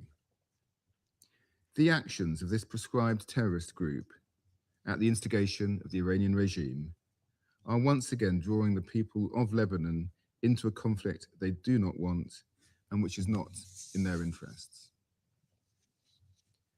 I commend the Lebanese government's decision to ban all Hezbollah military activity and initiate a plan to bring all weapons under state control. We will continue to support the Lebanese armed forces as they undertake this task, as Lebanon's sole legitimate defender. However, Israel's decision to expand its ground operations further into Lebanon undermines this work and threatens Lebanon's sovereignty. Strikes on Lebanese armed forces positions are also deeply concerning. President, as we've heard here, the conflict is causing a deepening crisis with dire consequences for civilians. The humanitarian toll is staggering. More than 1 million people have been forced from their homes, with women and children facing the greatest risks. Among the displaced are over 12,000 pregnant women, many struggling to access essential healthcare. At least 121 children have been killed, and countless others are enduring the trauma of violence, loss, and upheaval. Attacks impacting healthcare facilities have intensified, with more than 50 health workers killed to date. This is unacceptable. All parties to the conflict must uphold international humanitarian law. Civilians and critical infrastructure must be protected and humanitarian access enabled. The United Kingdom has provided $12 million in support of the government of Lebanon's efforts to reach vulnerable communities. We stand with those working tirelessly to protect civilians and deliver life-saving assistance. And finally, President, we support the urgent need for direct negotiations between the governments of Israel and Lebanon. This is the only path towards lasting peace and security for people both sides of the Blue Line. Both Israel and Lebanon want to see an end to Hezbollah's ability to threaten the region. Further expansion of this conflict will only repeat the cycle of violence across the Blue Line and drag the region further into crisis. I thank you. I thank the representative of the United Kingdom for his statement. I will now give a statement in my capacity as a representative of the United States. Colleagues, I too thank you.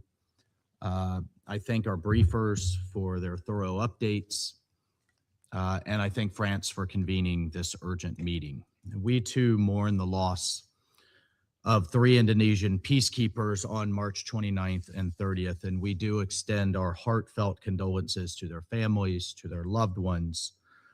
And colleagues, we honor their sacrifice in the service of international peace and security. We also wish a full and swift recovery to the other UNIFIL peacekeepers who were injured.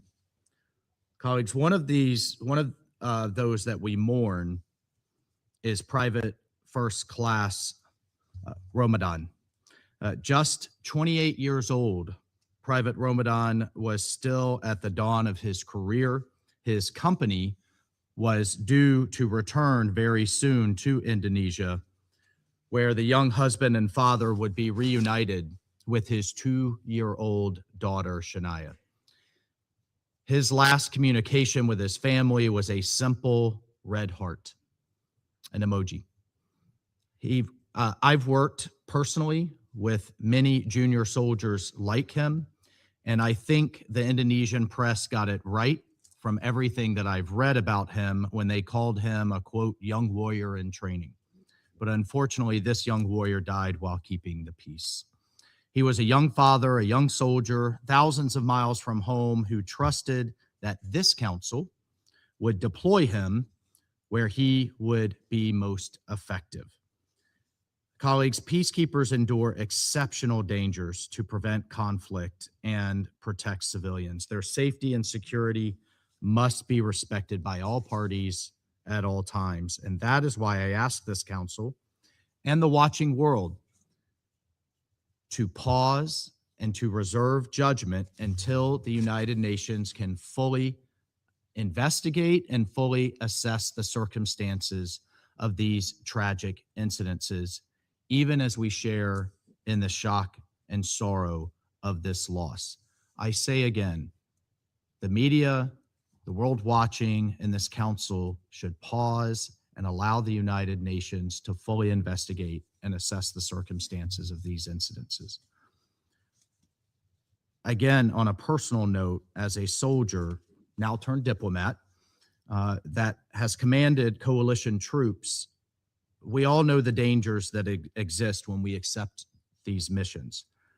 But in contrast here, the peacekeepers that this body sends to conflict zones are often surprised by the very real perils that they face. Countries like Indonesia send their sons and daughters to support the UN mission of peace.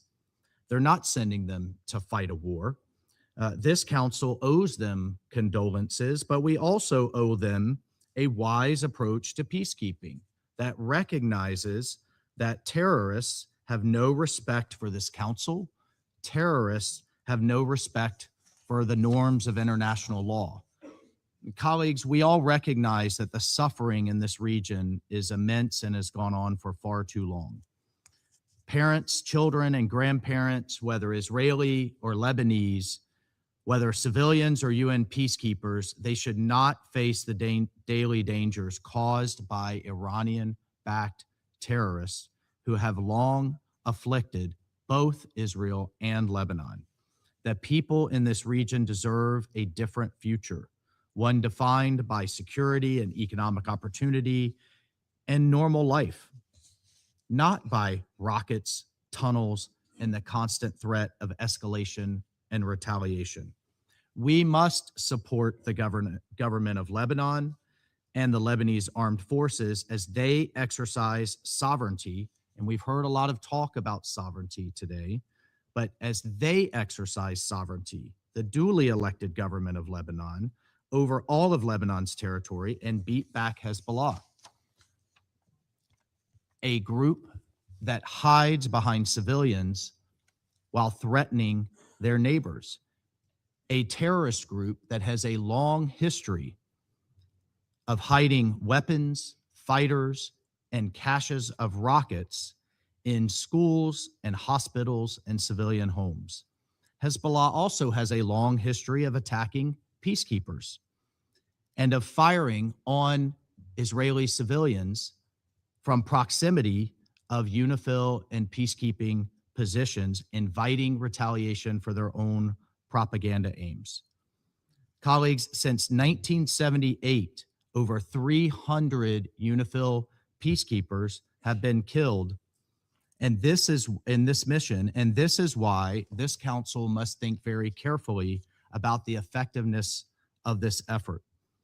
We can help refocus international efforts on supporting Lebanese state institutions, reducing risk to peacekeepers, and pressing Hezbollah and Iran to cease their destabilizing activities. We, the United States, will continue to work with council members, regional partners, troop contributing countries, and the parties on the ground to reduce tensions, support Lebanon's sovereignty, and make a better future for the Lebanese people. I thank you. I will resume my duties as president of the council, and under Rule 37, I invite the representative of Lebanon I give the floor to the representative of Lebanon. Mr. President, Lebanon firmly and unequivocally condemns the attacks targeting UNIFIL, which threaten the security and safety of its mission and personnel. Lebanon stresses the need for full respect of UNIFIL's mandate by all parties and for ensuring its security and safety, the inviolability of its premises, the freedom of movement, and all measures that facilitate the performance of its duties in accordance with international law and relevant Security Council resolutions. The attacks on peacekeepers are attacks on this council itself. They undermine its reputation and credibility before the peoples of the world. These barbaric and irresponsible acts must stop, regardless of who is responsible.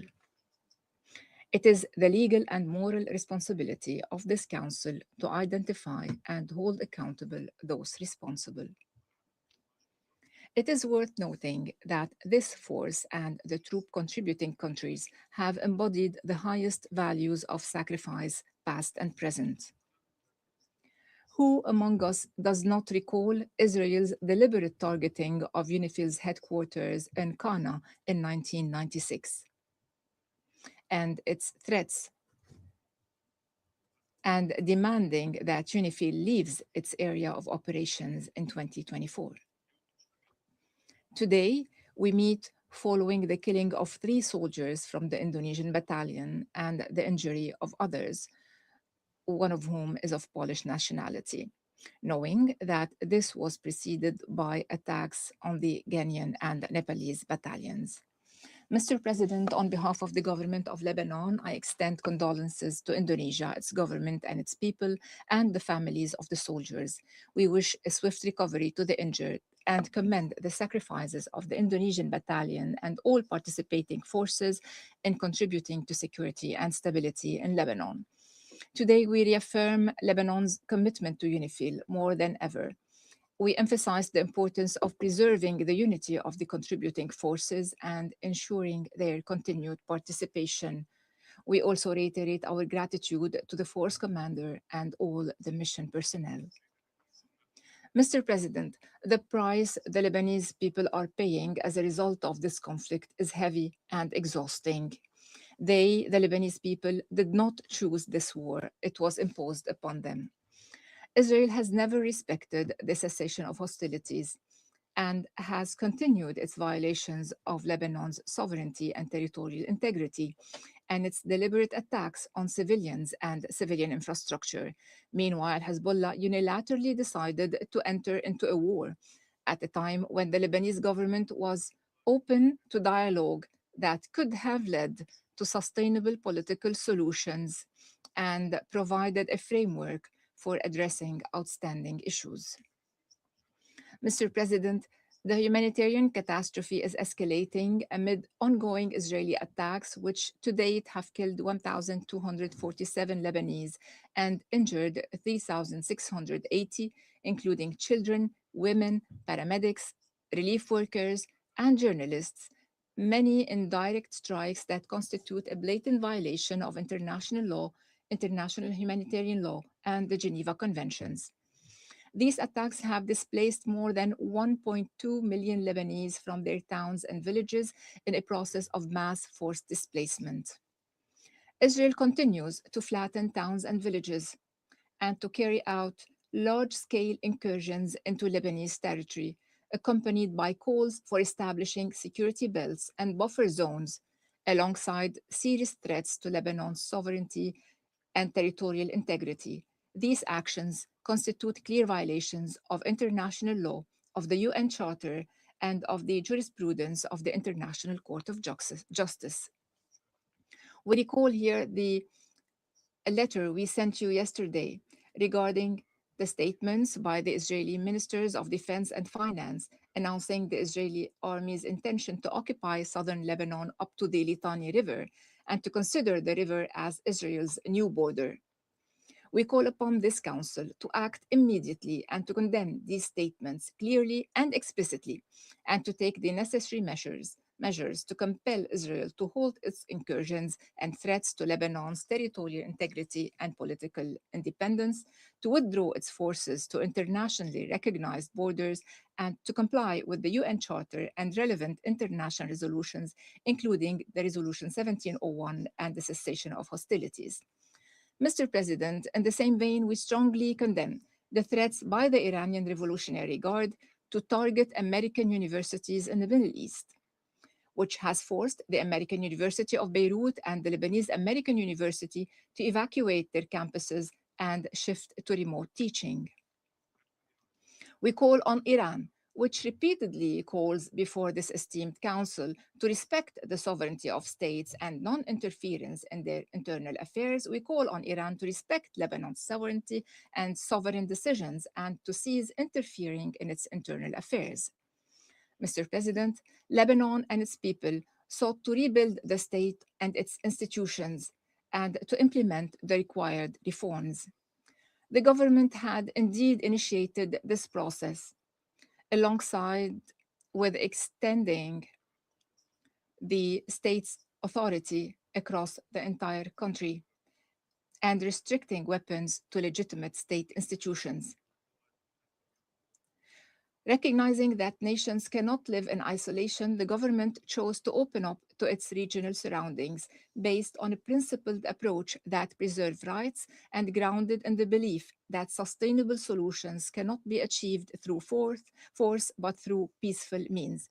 In contrast, Israel has continued to undermine the credibility of the government through its ongoing violations and serious threats of occupation and its disregard for the UN Charter, international law, and international humanitarian law.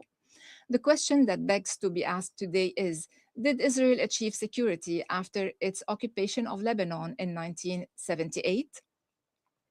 Can security or stability be achieved through military solutions without negotiations? Modern history, Mr. President, and Israel should have learned this as well, modern history has taught us that lasting security and stability and sustainable peace will not be achieved through prolonged wars, protracted conflicts, or occupation. The time has come to draw lessons from the past once and for all. Only a diplomatic solution can guarantee lasting security and stability and ultimately a just peace. Diplomatic initiatives are already on the table, and the time has come to seize them. Let violence stop now.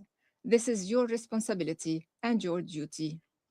Every day that passes in this conflict undermines your credibility and the credibility of the United Nations as a whole. Thank you, President. I thank the representative of Lebanon for his statement. I give the floor to the representative of Israel. Thank you, Mr. President. First, I would like to thank you and your team for presiding over the council during this month. I would also like to thank USG Lacroix and ASG Chiari for the briefing. Mr. President, Israel extends its deepest condolences to the families and loved ones of the United Nations peacekeepers who lost their lives. We honor their service and recognize the risks they take every day in carrying out their mandate. Regarding the attack that took place yesterday, March 30th, we can confirm today that UNIFIL forces were hit by Hezbollah explosive devices in an incident near Bani Hayan. In addition, the shelling of the UNIFIL position near Adshit al-Qasar on the 29th of March, in which UNIFIL peacekeepers were tragically killed, was carried out by Hezbollah. The IDF did not fire in the close vicinity of the position. The situation is complex. It is changing quickly and it is dangerous. But one thing is very clear. This did not happen in a vacuum. Israel did not choose this conflict. Hezbollah did, when it began firing on our communities, claiming to avenge the death of the Iranian regime's supreme leader. This is taking place in an environment shaped by ongoing Hezbollah attacks against Israel. And you know, It started in the 2nd of March.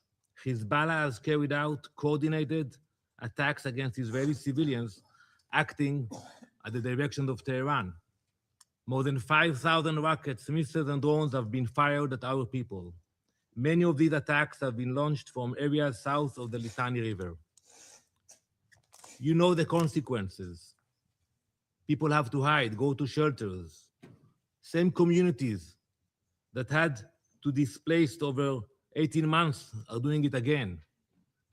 These are violations of Resolution 1701 and 1559.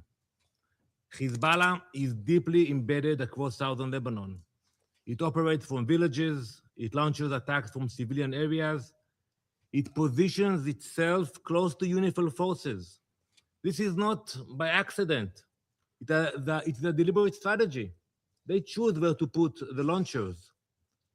Hezbollah embeds weapons, command centers, and launch sites within civilian areas. Let me show you only one example. We have hundreds of examples. This map shows Hezbollah launch sites operating directly next to a UNIFIL position. That's UNIFIL position in the yellow, and the red dots, the launch site. It shows 4 Hezbollah launches toward Israel on the 9th, 10th, and 11th of March, near Hania, right next to UNIFIL position 510. And we have hundreds of examples where they place the launchers. They put UNIFIL in the line of fire, in the middle. This is not a coincidence. Israel is coordinating closely with UNIFIL to reduce risk. Meanwhile, Hezbollah is exploiting their presence. On the 22nd of March, Israel sent a formal letter to UNIFIL warning. The head of the Northern Command sent that letter directly to UNIFIL, warning that the vicinity of the Janbat area was dangerous. We saw it coming, unfortunately. And we made clear that Hezbollah was deliberately operating near UN positions and placing them in the direct line of fire. We notified UNIFIL so they would be aware of this risk and take precautions. And let me quote directly what we wrote. Hezbollah is exploiting the presence of the United Nations positions in a manner that endangers UNIFIL personnel. We asked for temporary repositioning, not to escalate, but to protect. Israel has maintained continuous contact with UNIFIL, with UN headquarters, and with troop contributing countries. We have urged forces to remain in protected bases and take shelter because we are trying to reduce risk. Mr. President, as I stressed earlier, we regret any incident in which UN personnel are harmed, but we cannot ignore the bigger picture. Hezbollah continues to violate UN Security Resolution 1701 and 1559. It acts as a proxy of Iran. Iran continues to fund, arm, and direct Hezbollah. We also need to be honest about the role of the Lebanese government. There have been statements, even today, important ones, but it's not enough. Action. Lebanon committed to disarm Hezbollah south of the Litani River. It committed to deploy its own forces in that area. It has done neither. And I listened carefully also to my colleague from France. You mentioned Iran, but you know, when it comes to Israel, you condemn, you demand action. But when Iran openly defies Lebanon's sovereign decision to expel the Iranian ambassador, all their responses are very measured, very diplomatic, very polite. When it comes to Israel, you don't, think about the diplomacy. So I ask, how come you took a decision to expel the ambassador last week? To expel the Iranian ambassador. The deadline has passed. As we speak, he's still in Beirut. The guest is no longer acting like a guest. He's acting like he owns the house. Can you imagine that you will get a request from a hosting country? You were all serving in many countries. You will be asked to move out. and you will tell the host country, no, I'm not leaving. I have different orders from my capital, from Tehran, and I'm staying now. How can it happen? At the same time, Hezbollah ministers remain part of the government, and attacks continue to be launched from areas the Lebanese army says it controls, including south of the Litani River. The gap between words and reality is a problem. Lebanon has not taken sufficient action to address Hezbollah's military presence. Lebanon needs to take real action. Until that happens, no one is safe. No one. Not in northern Israel, not in Lebanon, not in UNIFIL bases. We are paying a heavy price. Last night, 4 Israeli soldiers fell in southern Lebanon. We remember them, we honor them. Israel will not accept attacks against its citizens, and we will take the necessary measures to defend them in accordance with the international law. Let me be clear. We have no desire, and I'm telling you to my colleague from Lebanon, we have no desire to remain or operate in Lebanon. Our goal is to protect our communities and to push the threat away from our border. Mr. President, this is what happens when a terrorist group turns an entire region into a battlefield. When rockets are launched from villages, when weapons are hidden among civilians, when international forces are placed in the middle of it all. So let me be clear. If Hezbollah continues, the danger continues. If Hezbollah remains armed, the threat remains. Calls for de-escalation that ignore what is happening on the ground, the rockets, the attacks, the ongoing threat, will not solve this. We call on this council to act. First, unequivocally condemn Hezbollah for its grave violations and designate it for what it is, a terrorist organization. Second, demand that the Lebanese authorities fulfill their obligations, disarm Hezbollah, and ensure full compliance with UN security resolutions. And third, address Iran's role as a threat to international peace and security and hold it accountable for the continued transfer of weapons and funding to Hezbollah. When others fail, Israel act. We will do whatever is necessary to protect our people. Thank you, Madam President. I thank the representative of Israel for the statement. I now give the floor to the representative of Indonesia. Madam President, thank you for convening this urgent meeting. With France, Indonesia requested this meeting as a testament of Indonesia's long-standing commitment and continued contribution to peacekeeping operations since 1957. I also thank the briefers, USG Lacroix, ISG Harry, and USG Fletcher. I should also like to thank you, Madam President, for giving me the floor to express the sense of grief, anger, and frustration of over 285 million people of Indonesia. I am sure that this sense of grief, anger, and frustration is widely shared by the people of the world. I am heartened by the pouring of expression of condolences, support, and solidarity from the members of this council and the wider international community. Let me begin by honoring the memory of the fallen soldiers of peace by calling their names in this august chamber. Zulmi Aditya Iskandar, Major, Infantry, 33 years young. Muhammad Nur Ikhwan, First Sergeant, 25 years young. Fahrizal Ramadan, Corporal, 27 years young. Corporal Fahrizal lost his life serving his duty in our post in Ashid Al-Quzair, Major Zulmi and First Sergeant Muhammad lost their lives in the attack to their convoy, providing logistical supports in Bani Hayan. We cannot accept these killings of peacekeepers. This is a grave loss to Indonesia. This is also a grave loss to all of us, to the United Nations, to this council, and to every community that looks to peacekeepers as symbols of hope and peace.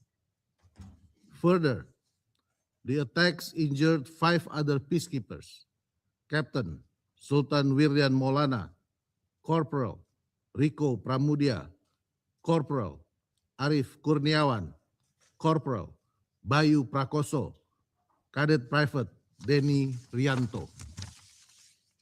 These peacekeepers fell and wounded while carrying out a mandate entrusted to them by this very council. Indonesia condemns in the strongest terms these heinous attacks against those peacekeepers serving with the UNIFIL on the 29th and 30th of March 2026. Indonesia urges all relevant actors to ensure the prompt, safe, and dignified repatriation of the remains of the 3 deceased personnel and request the best possible medical treatment and comprehensive care for the 5 injured peacekeepers to ensure their full and swift recovery. Madam President, some detractors have argued that the fallen soldiers were positioned in a zone of active war. But this framing overlooks a fundamental question: who is responsible for creating and sustaining that zone of active hostilities? The current escalation did not arise in vacuum.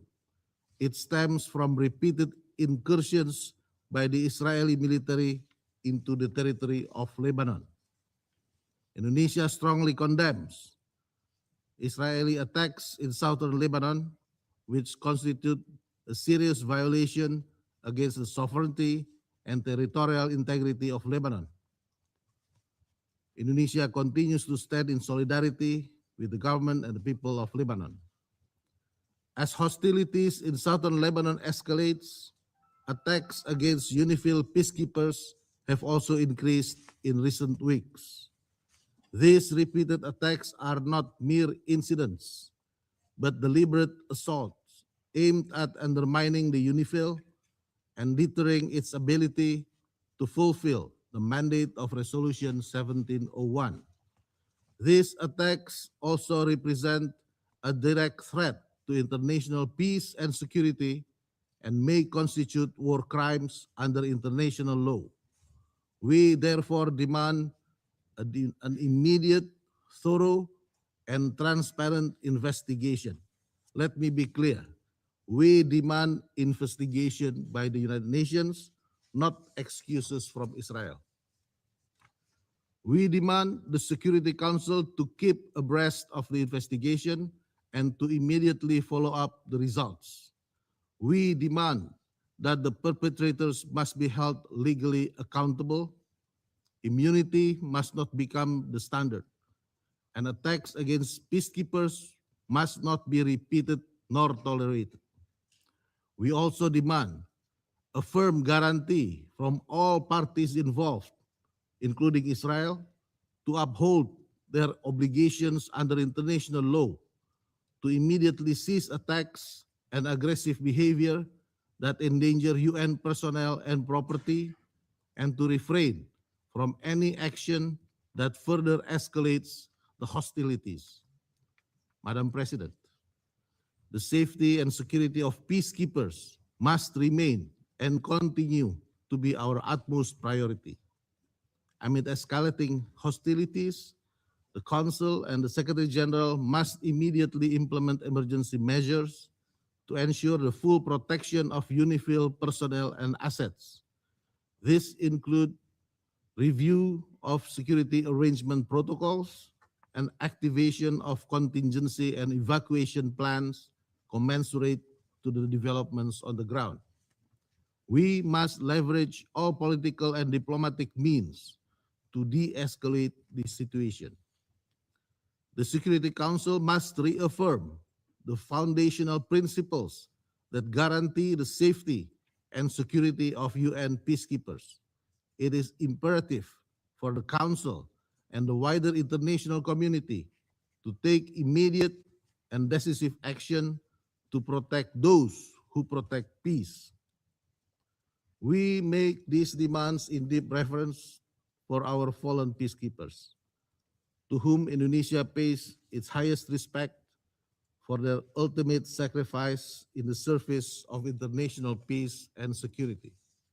To this end, Indonesia remains committed to contribute to the maintenance of peace and security as our constitutional mandated. Now, we demand the Security Council to act and deliver.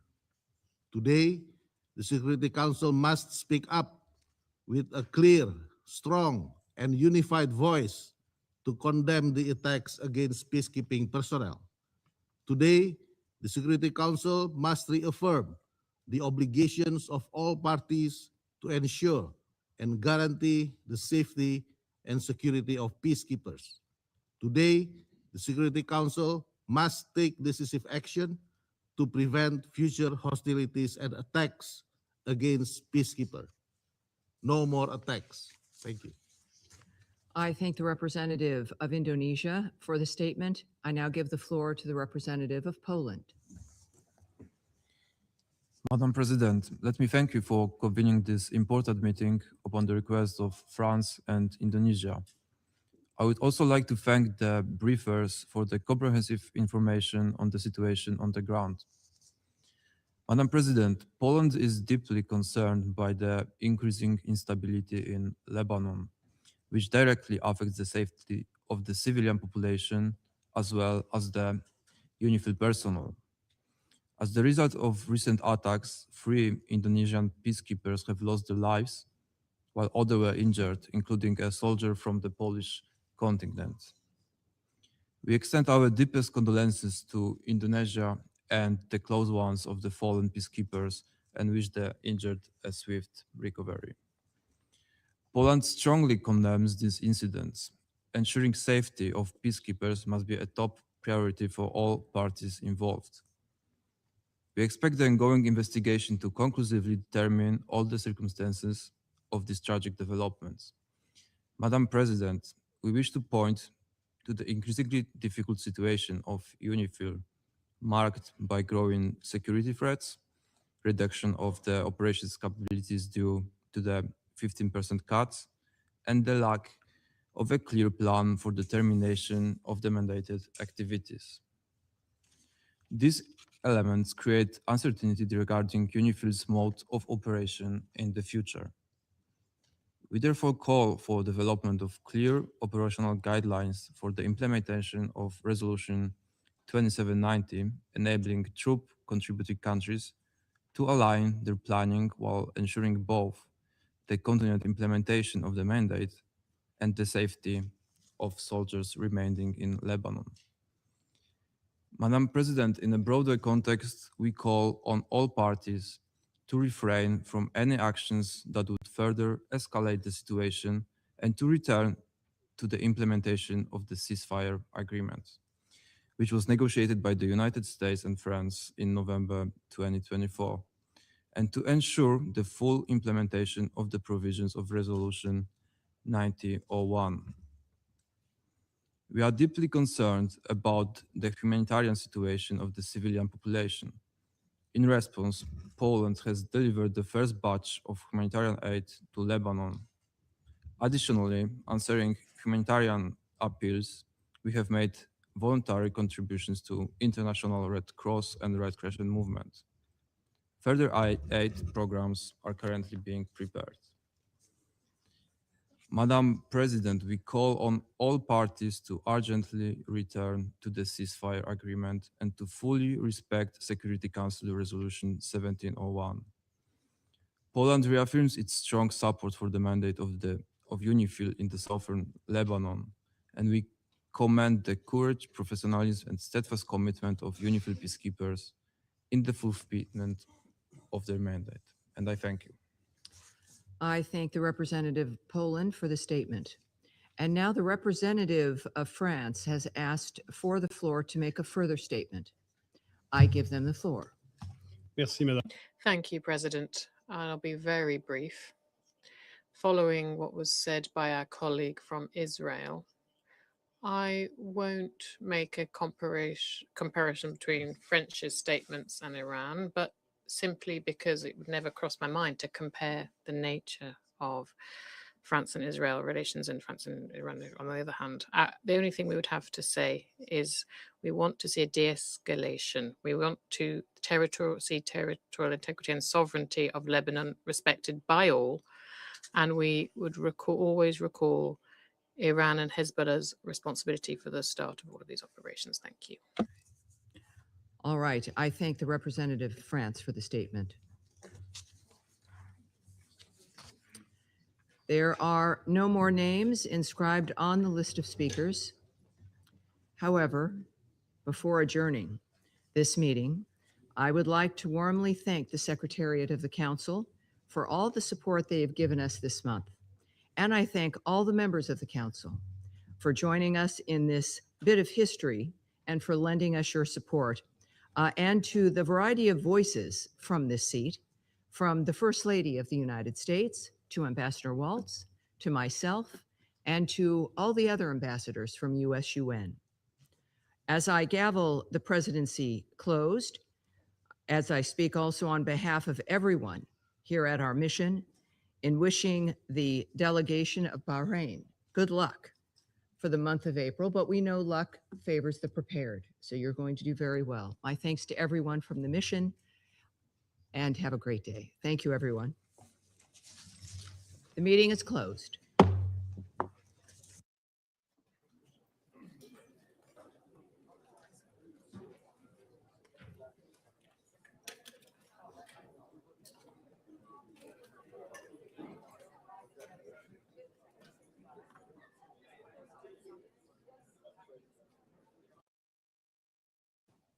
Comments. Anything online? No, I don't see any questions online. Thank you very much. Enjoy the rest of your day.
All right.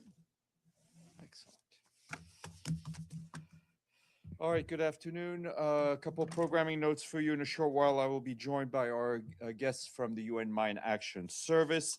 That will be Kazumi Ogawa, the director of the UN Mine Action Service. She will be joined by two demining experts, one in person, that's Paul Heslop, who you may know, who is working as special advisor for our resident coordinator in Ukraine. And the other one will be Nick Pond, who is the chief of the Mine Action Service at the UN Assistance Mission in Afghanistan. He'll be joining us virtually from Kabul. This is to brief on the International Day of Mine Awareness and Assistance, which is being observed on April 4th. I urge you to stay because it is interesting. Tomorrow at 12:45, we will have Ambassador Jamal Farish, Jamal Farish Al-Rawai, the permanent representative of the Kingdom of Bahrain, who will be here in his capacity as president of the Security Council for the month of April. And I wanted to flag that this afternoon, the General Assembly will meet to consider a resolution that will move the UN 80 initiative forward. The resolution focuses on work stream 2, which is the mandate life cycle. And it's important to note that this process has been led by member states through a working group co-chaired by the permanent representatives of Jamaica and New Zealand. In his remarks this afternoon, the Secretary General is expected to express his gratitude to the working group and will remind us that the UN 80 initiative included a recognition of the central role of the work of member states in examining how mandates are created, implemented, and reviewed. This was essential, he will add, not only to ease the burden on member states who face an overwhelming volume of reports and meetings, not to mention journalists, but also to help the Secretariat avoid duplication, fragmentation, and inefficiency. In that spirit, the resolution presented today reflects a shared understanding of the full mandate life cycle and a shared commitment to strengthen each step of it. Earlier this morning, the Secretary General was delighted to welcome to his office New York City Mayor Zoran Mamdani. The Secretary General in the meeting thanked Mayor Mamdani for the outstanding relationship and support received from our host city. Noting the critical role that cities plays in today's world, the Secretary General discussed with the mayor how to deepen the cooperation with the city of New York. The Secretary General looks forward to continuing dialogue between the UN and New York City.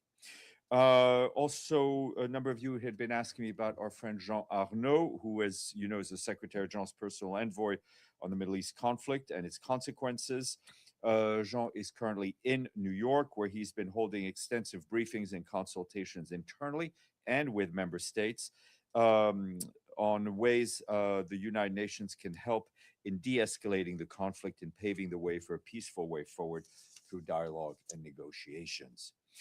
Wanted to flag, speaking of that conflict, wanted to flag some interesting data just released by the UN Development Program that suggests the military escalation in the Middle East may cost economies in the region from 3.7% to 6% of their collective gross domestic product. This represents a staggering loss of $120 to $194 billion and exceeds the cumulative regional GDP growth achieved in 2025. This is coupled with an estimated rise in employment of up to 4 percentage points or 3.6 million lost jobs, which is more than the total jobs created in the region last year. These reversals will push up to 4 million people into poverty, according to UNDP's analysis.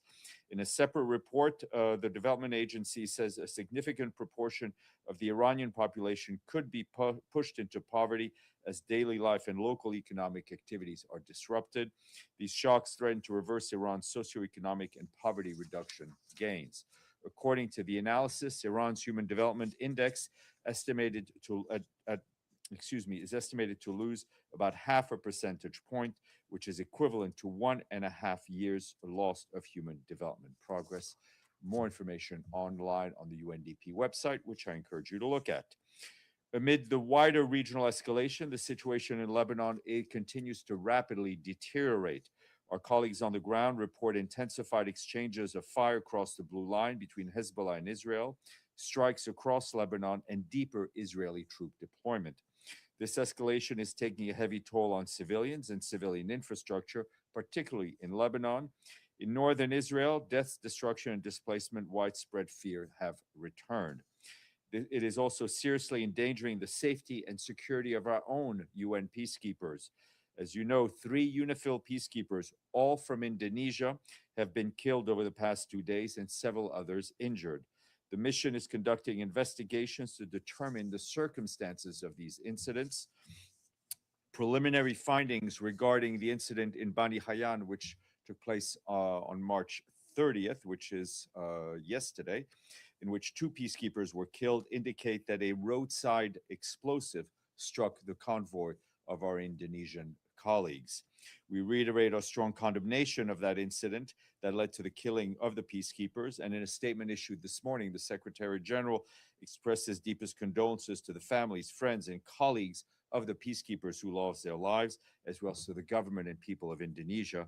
He also, of course, wishes a quick and recovery and full recovery to the ones who were injured.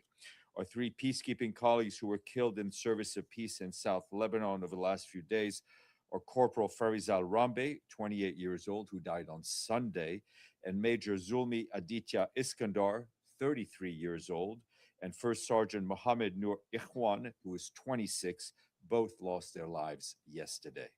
The Secretary General strongly urges all to uphold their obligations under international law to ensure the safety and the security of UN personnel and our premises. These messages were reiterated during this morning's Security Council briefing on Lebanon. The head of our peacekeeping department, Jean-Pierre Lacroix, said UNIFIL continues to face extreme challenges amid continuing intensified hostilities. Its efforts to support the parties in fully implementing Security Council Resolution 1701 remains critical. He stressed that this exceptionally dangerous period, the Council's strong and unified backing for UNIFIL and its peacekeepers is absolutely indispensable. Also, the Council was Assistant Secretary General for Middle East, Asia, and the Pacific, Khaled Kyari. He said the UN continues to call on all sides to avail themselves of the diplomatic channels, cease hostilities, and recommit to the full implementation of Security Council 1701. We have been exercising our good offices at all levels on this issue. Meanwhile, Tom Fletcher, the head of the humanitarian department, who briefed the Council from Lebanon, warned that the current escalation is compounding a situation that was already critical. Since he last briefed the Council on 11 March, he said the humanitarian consequences of this latest regional escalation have grown much more acute across the whole country. The urgency of the moment was at the forefront of his meetings today in Beirut with the president of Lebanon, Joseph Aoun, and the prime minister of Lebanon, Nawaf Salam. He also visited a collective shelter and met with Lebanese and Syrian families who spoke of their deep uncertainty. Mr. Fletcher will continue his visit tomorrow, where he will meet the Speaker of the Lebanese Parliament, Nabi Berri. More than 1.1 million human beings are now registered as being displaced within Lebanon. Humanitarian partners, in close coordination with the government, continue to scale up assistance to families. As of yesterday, the World Food Program and its partners provided over 2.8 million meals. Humanitarian access is becoming increasingly constrained.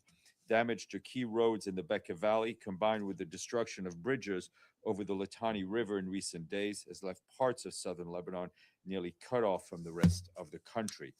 As access routes are severed, and the so-called buffer zone expands, people who remain in these areas face growing isolation with very limited ability to reach safety or just basic essential services.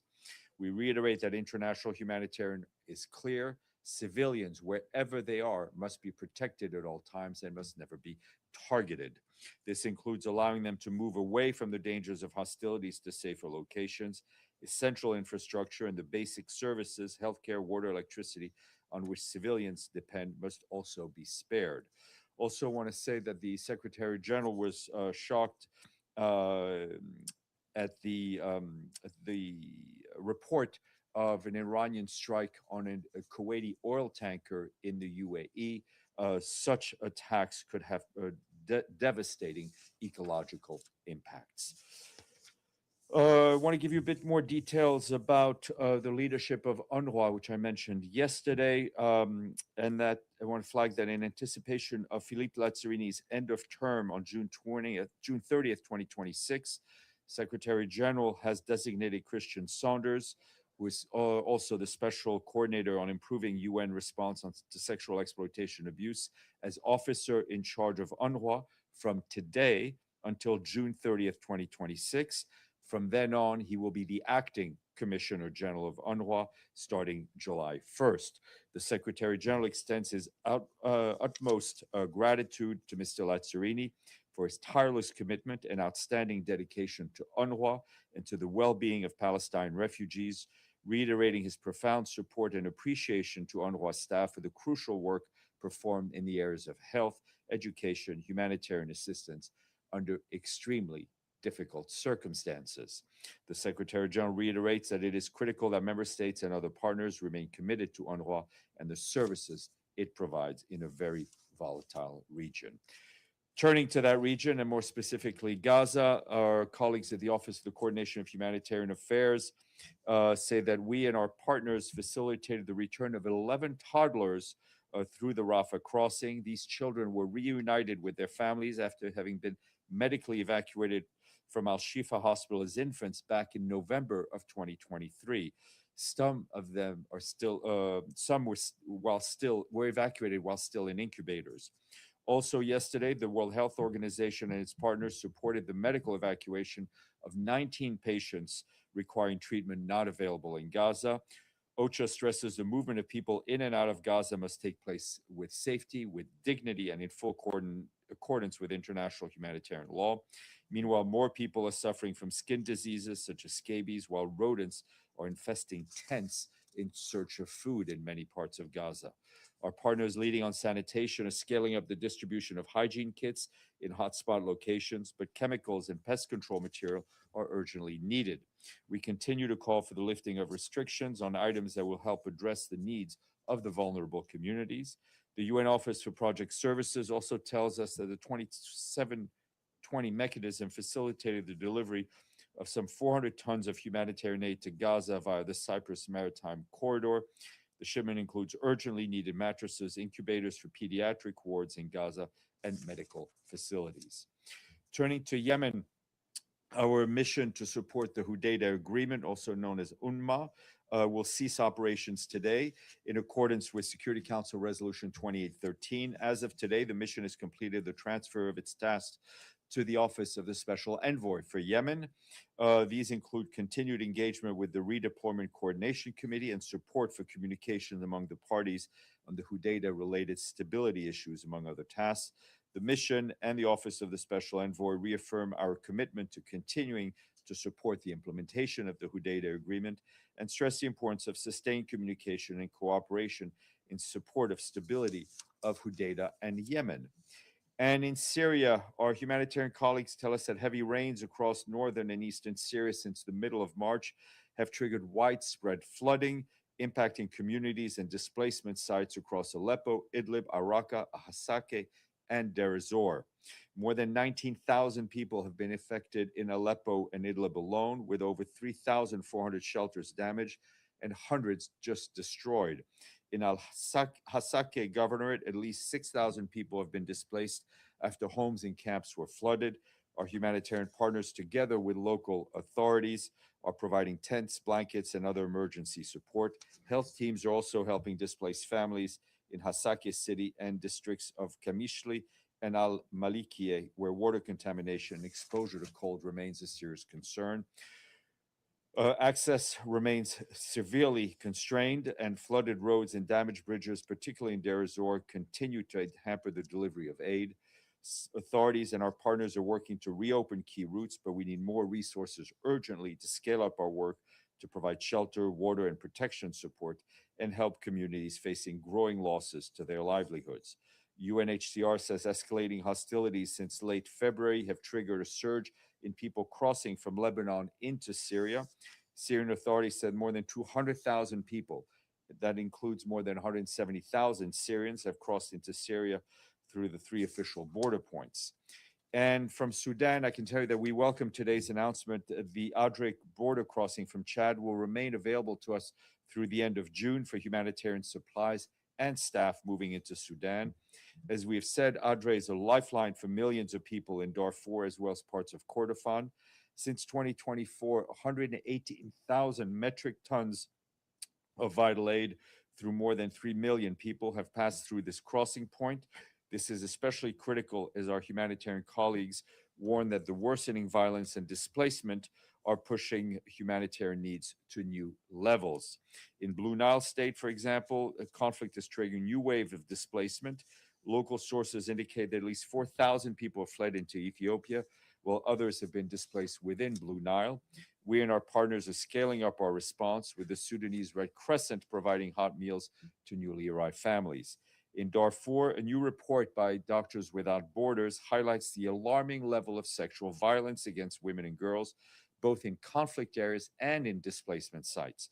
The findings point to widespread abuse, underscoring the urgent need to ensure accountability and increase medical and psychosocial support for those who need it.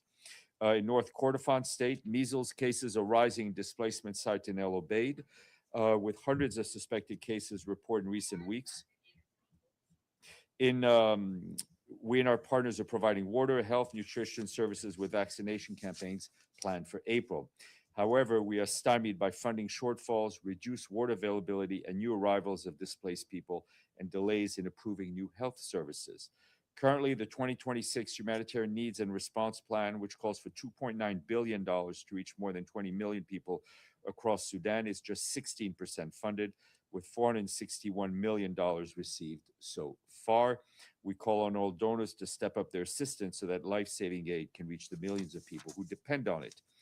Bear with me, just two more notes. Venezuela, our colleagues at the Office of the Coordination of Humanitarian Affairs tell us that water emergency in the northern state of Sucre has entered its third week.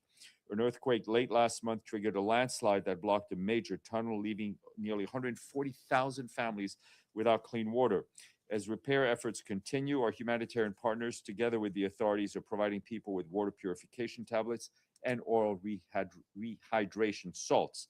Meanwhile, the Pan American Health Organization says that 500,000 new vaccines arrived in Venezuela this week to sustain routine immunization and prevent breakdown of essential services. Our humanitarian colleagues note the past 4 months, more than 2 million doses of vaccines for measles, rubella, mumps, and polio have been delivered. More shots for yellow fever and rabies will arrive in the coming months. Funding, as you can imagine, remains a major challenge. This year, the Humanitarian Response Plan has received only 8%, or just about $50 million of the $632 million it needs. We got a quiz, an architectural quiz today. This country's Palace of Parliament is the second largest administrative building in the world, after the Pentagon. Sorry, who said Romania? Give that man a gold medal. Chris, I think Al Jazeera has won more quizzes thanks to you than any other network, any other news organization, as they say. Yes, we thank our friends in Bucharest for their full payments to the regular budget.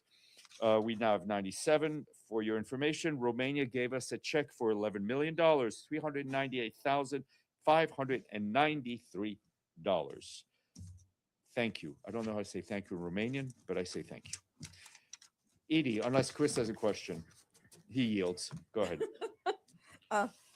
Thank you, Steph. Israel's UN ambassador, Danny Danon, said today that Hezbollah was responsible for the killing of the 3 UN peacekeepers of UNIFIL. What is the Secretary General's reaction to that? Our investigation is still ongoing. 2, as you know, were killed in due to a roadside bomb, most likely an IED. And the first incident was an explosive that landed in the position that the Indonesians were holding. As soon as we can share the findings, we will do so. Abdelhamid. Thank you, Stefan. The Israeli Knesset passed a legislation allowing PAW, Palestinian prisoners, to be sentenced to death. There was an outcry around the world about this decision. I haven't heard if there is a statement from the US. Well, yes, with all due respect, yesterday I addressed this, and I will repeat it, is that the UN's position is very clear. The Secretary General's position is very clear. We stand against the death penalty in all its aspects, wherever. The discriminatory nature of this particular law makes it particularly cruel and discriminatory. And we ask that the Israeli government rescind it and not implement it. My second question, at least two ministers, Israeli ministers, said they're planning to go deep in Lebanon, all the way to Litani, destroy every single house in the area and keep it as long as they decide it's safe. I don't know, probably a century after that, maybe. So what is your reaction? I think you heard the Secretary General himself that Lebanon cannot become another Gaza, and we've heard a senior minister allude to the quote unquote Gaza model. And these messages have been passed on. Lebanon's territorial integrity needs to be respected. Lebanon's sovereignty needs to be respected, and the Lebanese government's authority as the sole holder of the right to arms within its territory also needs to be respected. Last question. Thank you. Nardine Kiswani is a Palestinian American activist in New York City. There was a plot against her life was unveiled last Thursday. I'm sure probably you heard of it, by a Jewish extremist of JDL, Jewish Defense League. And the Mr. Mamdani issued a strong statement condemning that. Is that issue came up in the conversation? That particular issue? No, it did not come up. But what is your position? Well, our position is, first of all, we're thankful that the authorities here were able to stop the plot before it came to fruition. And of course, we stand very much against violence and targeted assassinations. Madame. Thank you, Steph. Also execution in Iran. Two other protesters were hanged by the Iranian government yesterday or today, New York time. And the special rapporteur in Geneva actually wrote about it as well. And other people, like 6 other people, were also executed in Iran since the war started. So while the war is happening and also these execution, anything you want to share with us? And if the Secretary General talked to the Foreign Minister Abbas Araghchi, did he raise this issue with him or not? Thank you. I have nothing more to share on the conversations that I already have, but I can tell you, in this instant, again, we are against the death penalty in all its forms, and we condemn the continued use of the death penalty. Please. Thank you, Stefan. The Human Rights Watch just shared a report. I'm quoting: Iran's Islamic Revolutionary Guard Corps is conducting a campaign to recruit children as young as 12 to volunteer to become homeland defending soldiers. And can I have a comment? What's I mean, I read the report, which is extremely concerning to say the least, and I hope it will be addressed by the authorities. Dulcie and then Namo. Thanks. This is about Mamdani's visit. The Secretary General gave him 2 books, apparently. Yeah, he did. And can you tell us the titles? Sure. One is a very well-known book. It's called The Charter of the United Nations. The charter. The charter, yes. It Is that was, a book? but it was a big. Well, it was a big version of the charter. It's a book, a big bound book with the charter in all 6 official languages. It's definitely not a pocket version of the charter. And he also gave him a recent book on the artwork that hangs on the walls in this building. But is there going to be a follow-up meeting? I mean, you said that they agreed to work together more closely. Yeah, I mean, the discussions will continue between the teams on how we can best work together to advance a number of issues. I mean, you know, the Secretary General has always been very clear about the role that cities play in advancing the issues that we care about, whether it's inequality, whether it's housing, whether it's climate change. And the Secretary General has been working closely with the C24 on that, and especially on climate. And he looks forward to having the city and the UN work on those issues, because, you know, what we talk about the global stage is often very well illustrated at the local stage. Namo. Thank you, Stefan. Two questions. The first one on the statement that the Secretary General put out over the weekend. You called for an investigation into the attack on the residence of Iraqi Kurdistan's president. Have you talked to Iraqi officials about this, or what has been I the think those response? contacts were had at probably at the local level with our country team. Okay, and yesterday the U.S. Representative Jeff Bartos said at the UN General Assembly that UN staff fly business class more than most national governments. Is that true? I don't know if that's true. I think it would be interesting to see that data. The travel rules, as approved by the General Assembly, are very clear.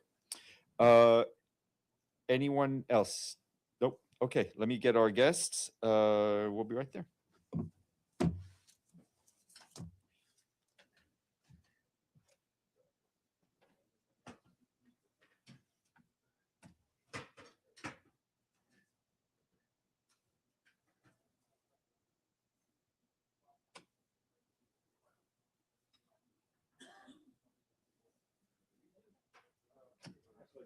That's probably true.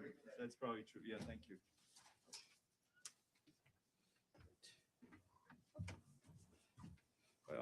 I'll do the introductions. Fine, we'll take over. Great. Thank you all for being here.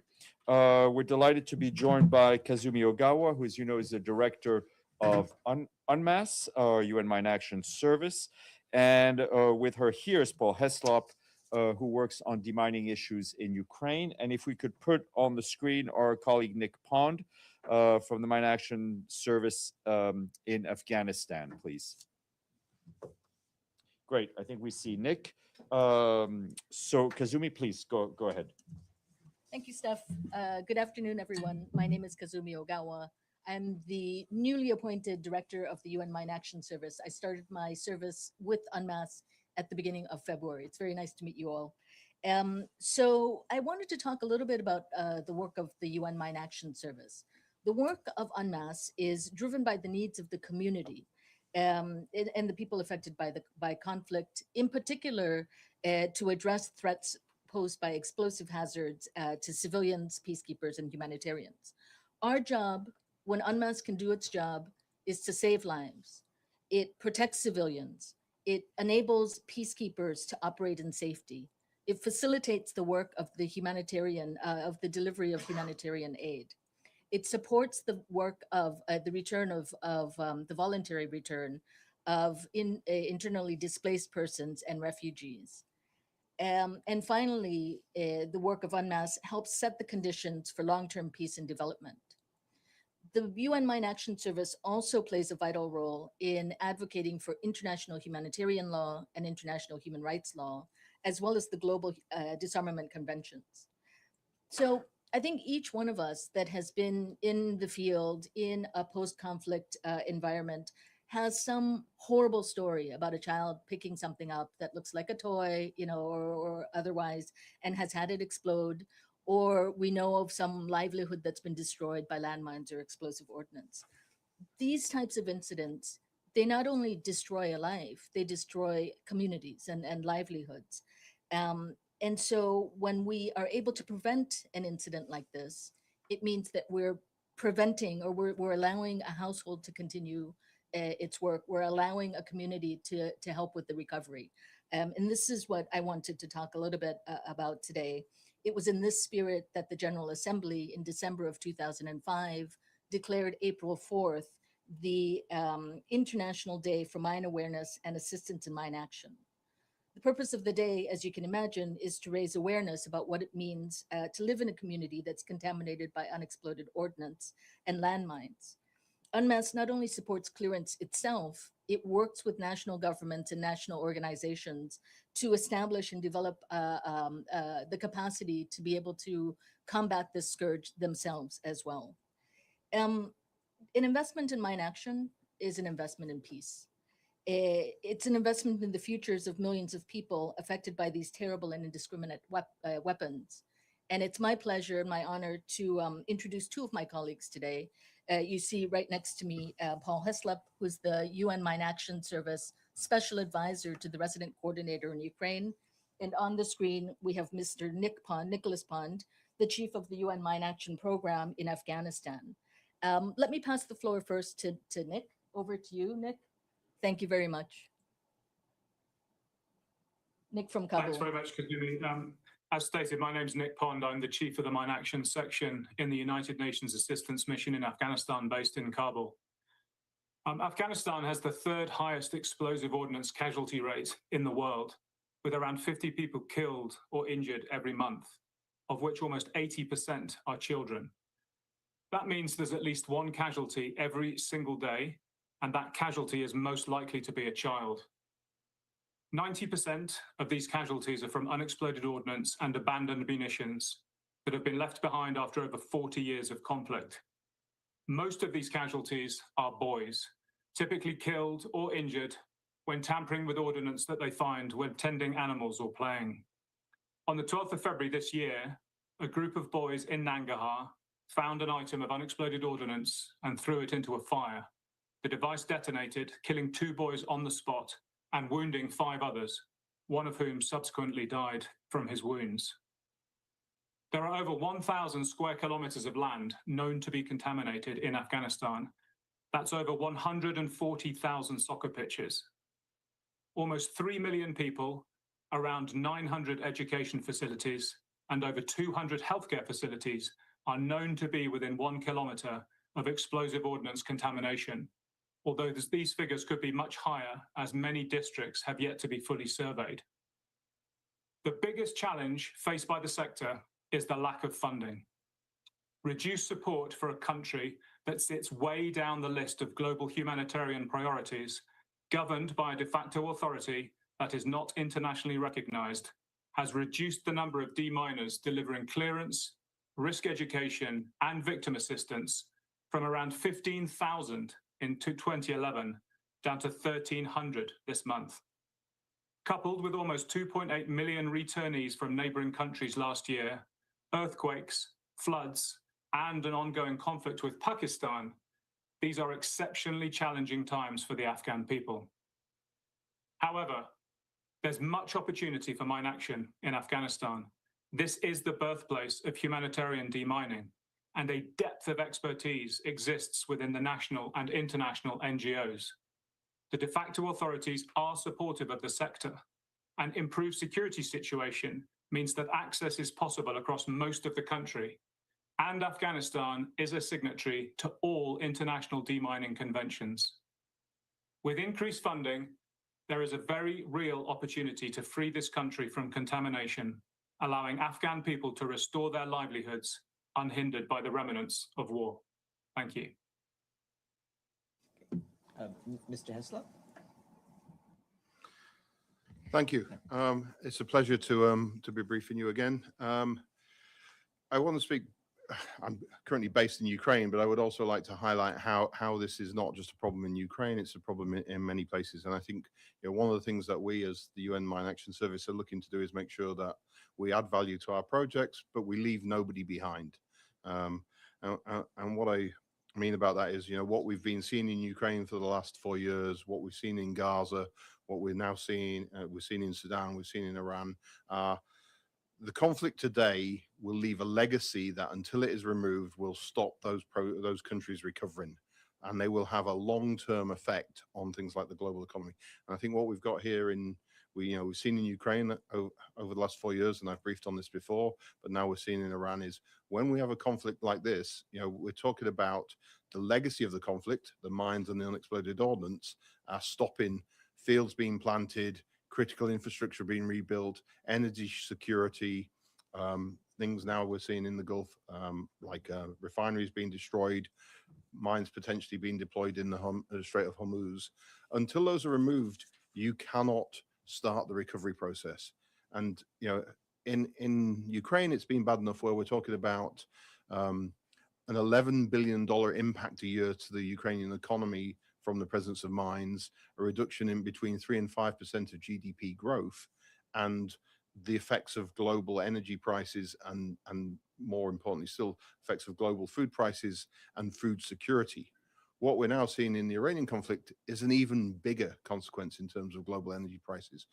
And what is the impact of having a $100 million tanker with $300 million of crude oil in it and being sunk?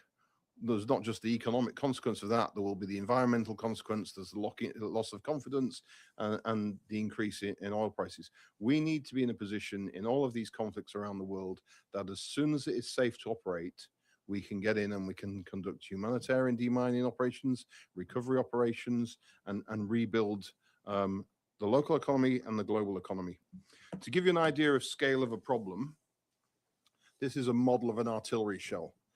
These have been fired in Ukraine at a rate of around 10,000 a day for the last 1,500 days. That, if there is a 40% fail rate, we're talking around 6 million of these as unexploded ordnance. This is one weapon system. So if you start thinking about not just the use of artillery, but grenades, cluster munitions, and landmines, we are looking at a level of contamination that has not been seen outside in Europe since the end of the Second World War. These items cost thousands to make, but they can cost many times that to clear if we don't prepare properly. We need to have an investment, as Nick said, in clearing up this problem. We need to invest in new technologies, in new methodologies, in improving the human capital. And this is where I'm very proud of the support the UN has provided in Ukraine, where we work as one UN, the UN family. UNDP has a lead on the development side of things. WFP and the Food and Agricultural Organization are working on agricultural demining. We have UNHCR and IOM looking at returns, safe returns for refugees and IDPs. UNICEF working on risk education and children, delivering as one UN across Ukraine to try and make Ukraine a safer place and enable people to return. But again, there are challenges. So what do we need to think about? Mines are not just about mines in Europe. So what about the casualties? We have over 60,000 amputees, war amputees in Ukraine, most of them men between the age of 25 and 55. What's going to happen when they come home? They're going to need to find jobs. They're going to need retraining. But there's also another dimension. Who is probably going to be responsible for looking after them? Probably their mothers, their wives, their girlfriends, their sisters, their daughters. What are we doing now to help prepare those women for the trauma they're going to have to deal with when, veterans, heroes return home with shattered bodies and try and start to rebuild their lives? So there's so many aspects of mine action we need to be thinking about. It's not just about walking forward and cutting the red wire or the blue wire, but it's what are the consequences of this? How do we make it work? How can we make a difference? Afghanistan, we were doing so well in Afghanistan. We had a plan in 2013 that would have had Afghanistan mine-free by 2026. And then the international community walked away. It wasn't the poorest people of Afghanistan who chose to change the government. There were many political factors in it, but why are those people in Afghanistan abandoned by the international community when we were so close to having the success that would have turned Afghanistan into the Mozambique of Middle Asia? So just to finish off, I'm very happy to answer any questions, but a prolonged investment in mine action is an investment in peace, it's an investment in early recovery, it's an investment in moving things forward. And the new technologies that are being proven and trialed in Ukraine at the moment, use of AI, we developed a system with the state emergency services where over 30,000 square kilometers of land were assessed using satellite imagery, drone imagery with AI and human data analytics. That's 30 billion square meters of land was returned safely at a cost of around $100,000. Possibly the most effective mine action project ever done by the UN. We're seeing new sensors that can be mounted on drones. We're seeing underwater robotics. We're seeing demining robotic dogs that can go out and search areas safely. All of these require an investment, but that investment in the technology in Ukraine can be then replicated. You know, I've spoken to colleagues in Syria, in Sudan, you know, where the technologies that we're now using and rolling out and proving in Ukraine are working.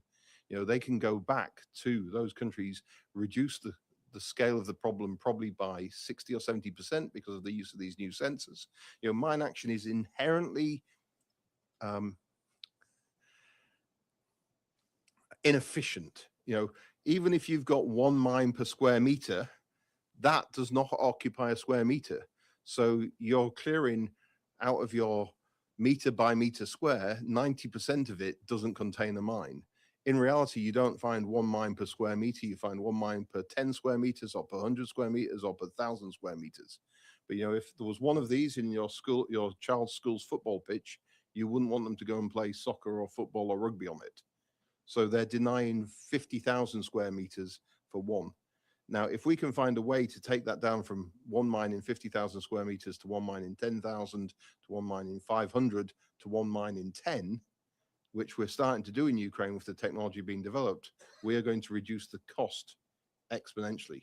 And that technology can be exported around the world and help every mine-affected country. But we need that investment today. We need people to build on the success that we've got and not forget how important mine action is. And I think World Mine Action Day on the 4th of April is always a great time to remember that. Thank you.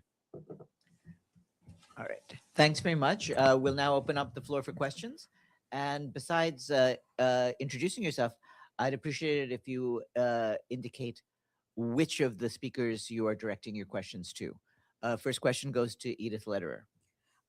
Thank you very much on behalf of the United Nations Correspondents Association for doing this briefing. My name is Edith Lederer from the Associated Press. I actually have questions for all of you. First,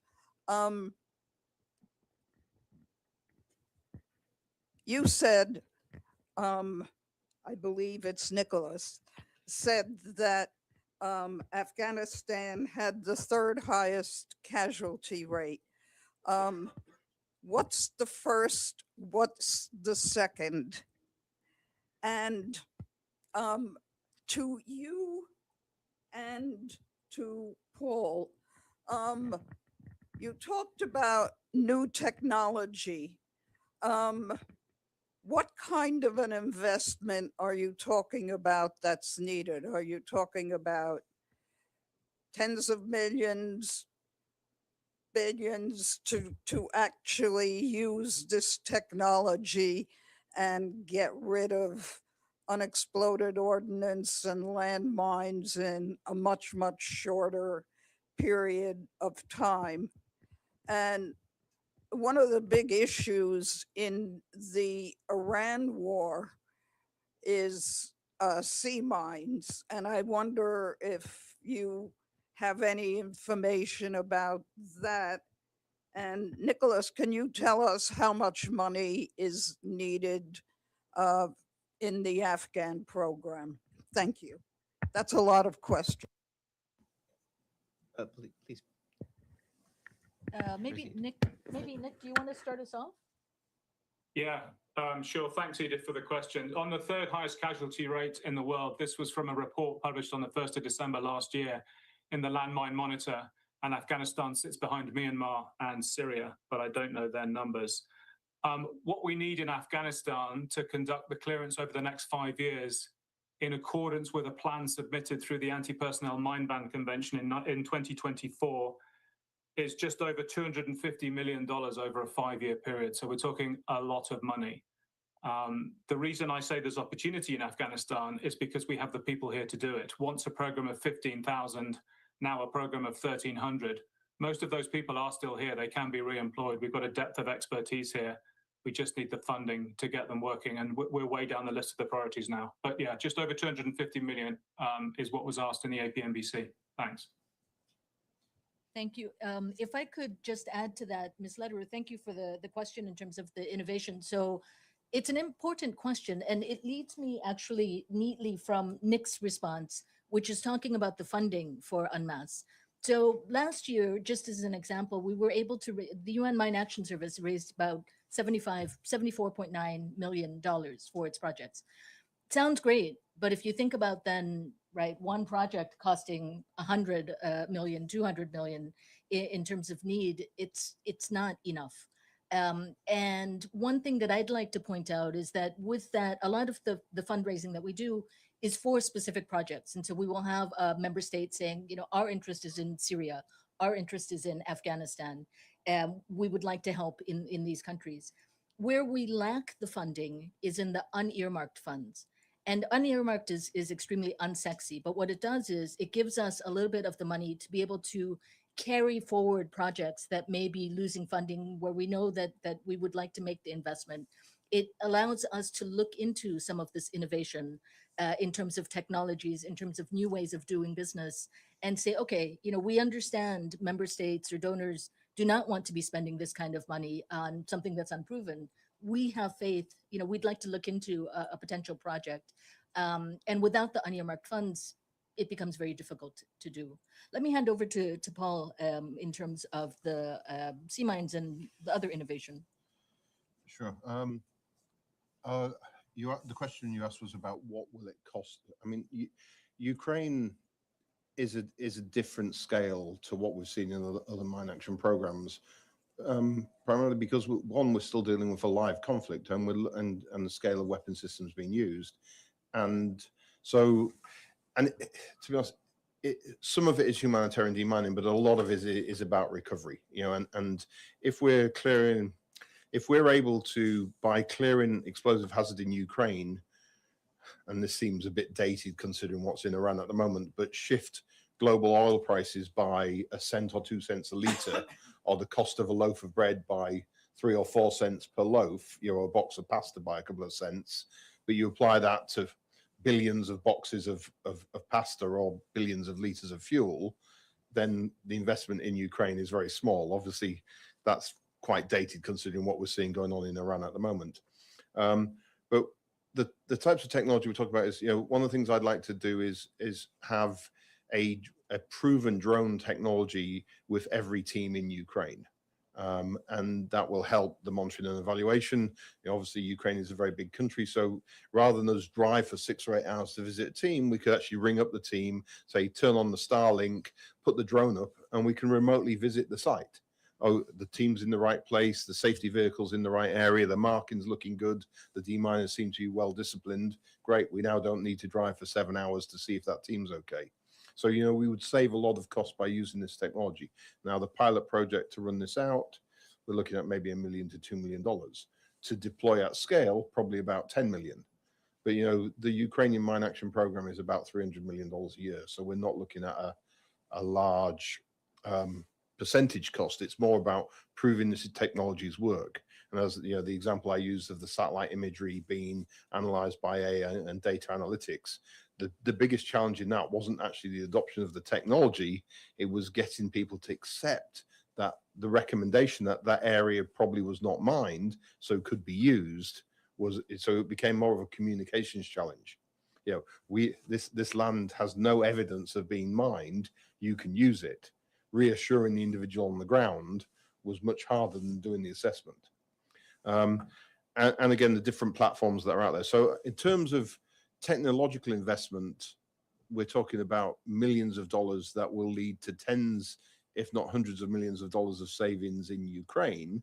But again, if this technology works and is proven, it will save tens of millions of dollars across the world, and probably, you know, I would think, bring down the time to make the world mine free, which was meant to be 2026, ironically. You know, we can probably reduce that time by 50, 70% if these technologies that we think are working in Ukraine can be scaled, can be rolled out, and can be multiplied. So were there.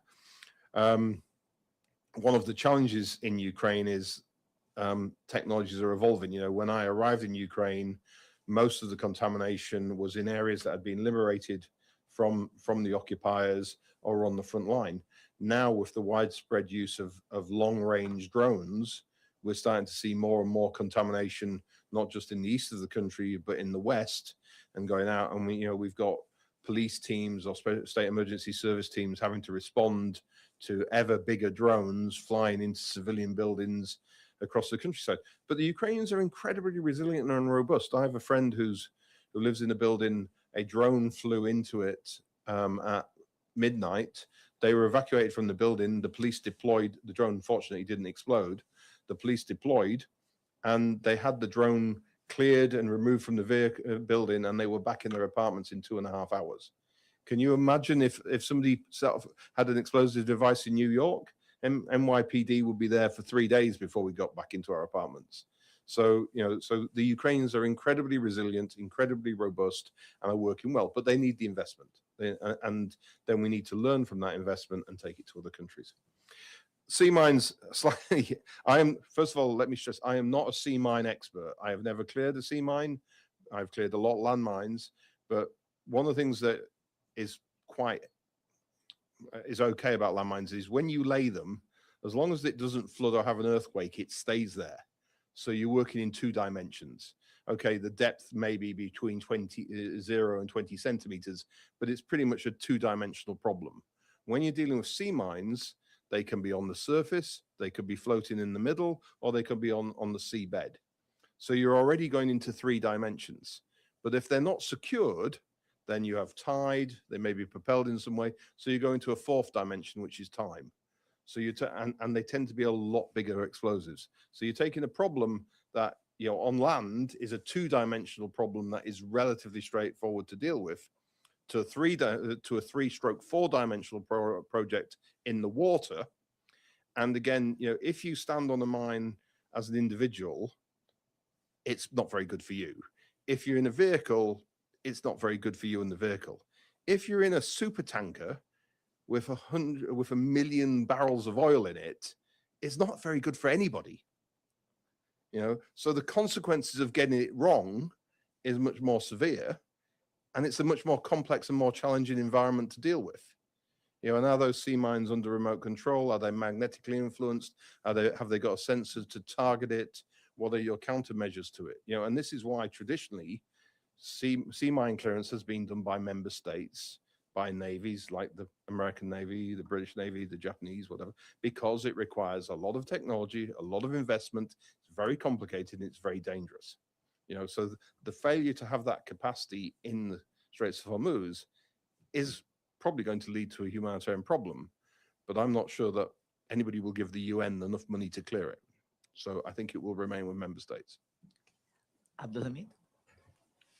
Thank you for the briefing. My name is Abdulhamid Sayam from the Arabic daily Al-Quds Al-Arabi. I have few questions.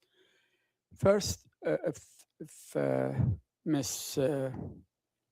Kazuma, sorry if I miss you. Yeah, about your presence in Gaza, if you can tell us some information about Gaza.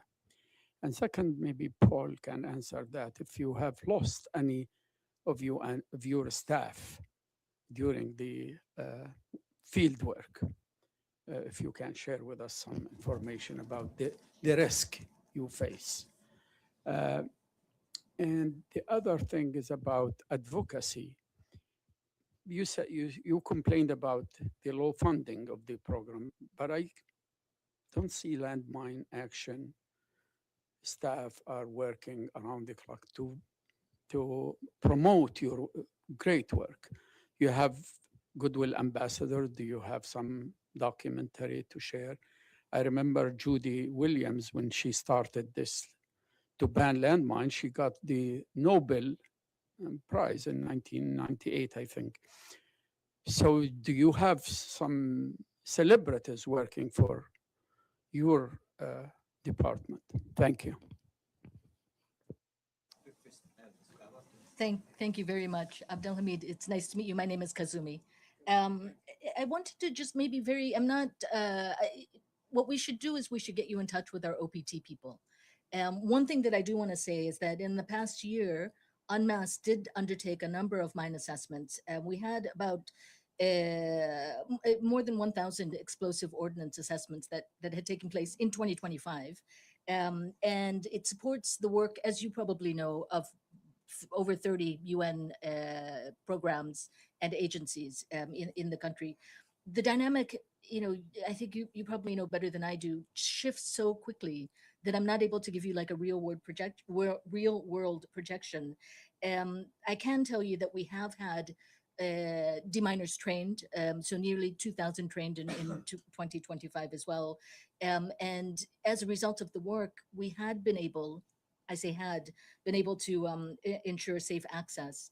One of the things that I'd like to maybe invite you to is we will, I think from tomorrow, right, Lee, we'll have what we're doing is in order to commemorate the International Day, we have a mini film festival that's going to be launched online as from tomorrow. And one of the films that I think is especially touching is actually on the occupied Palestinian territories. So I'll invite you to look at that as well. And we're happy to put you in touch with our project manager, our chief of mine action in the country. In terms of, global advocates, it's kind of music to my ears. I am, as you know, new to the position, and we did have notable personalities in the past.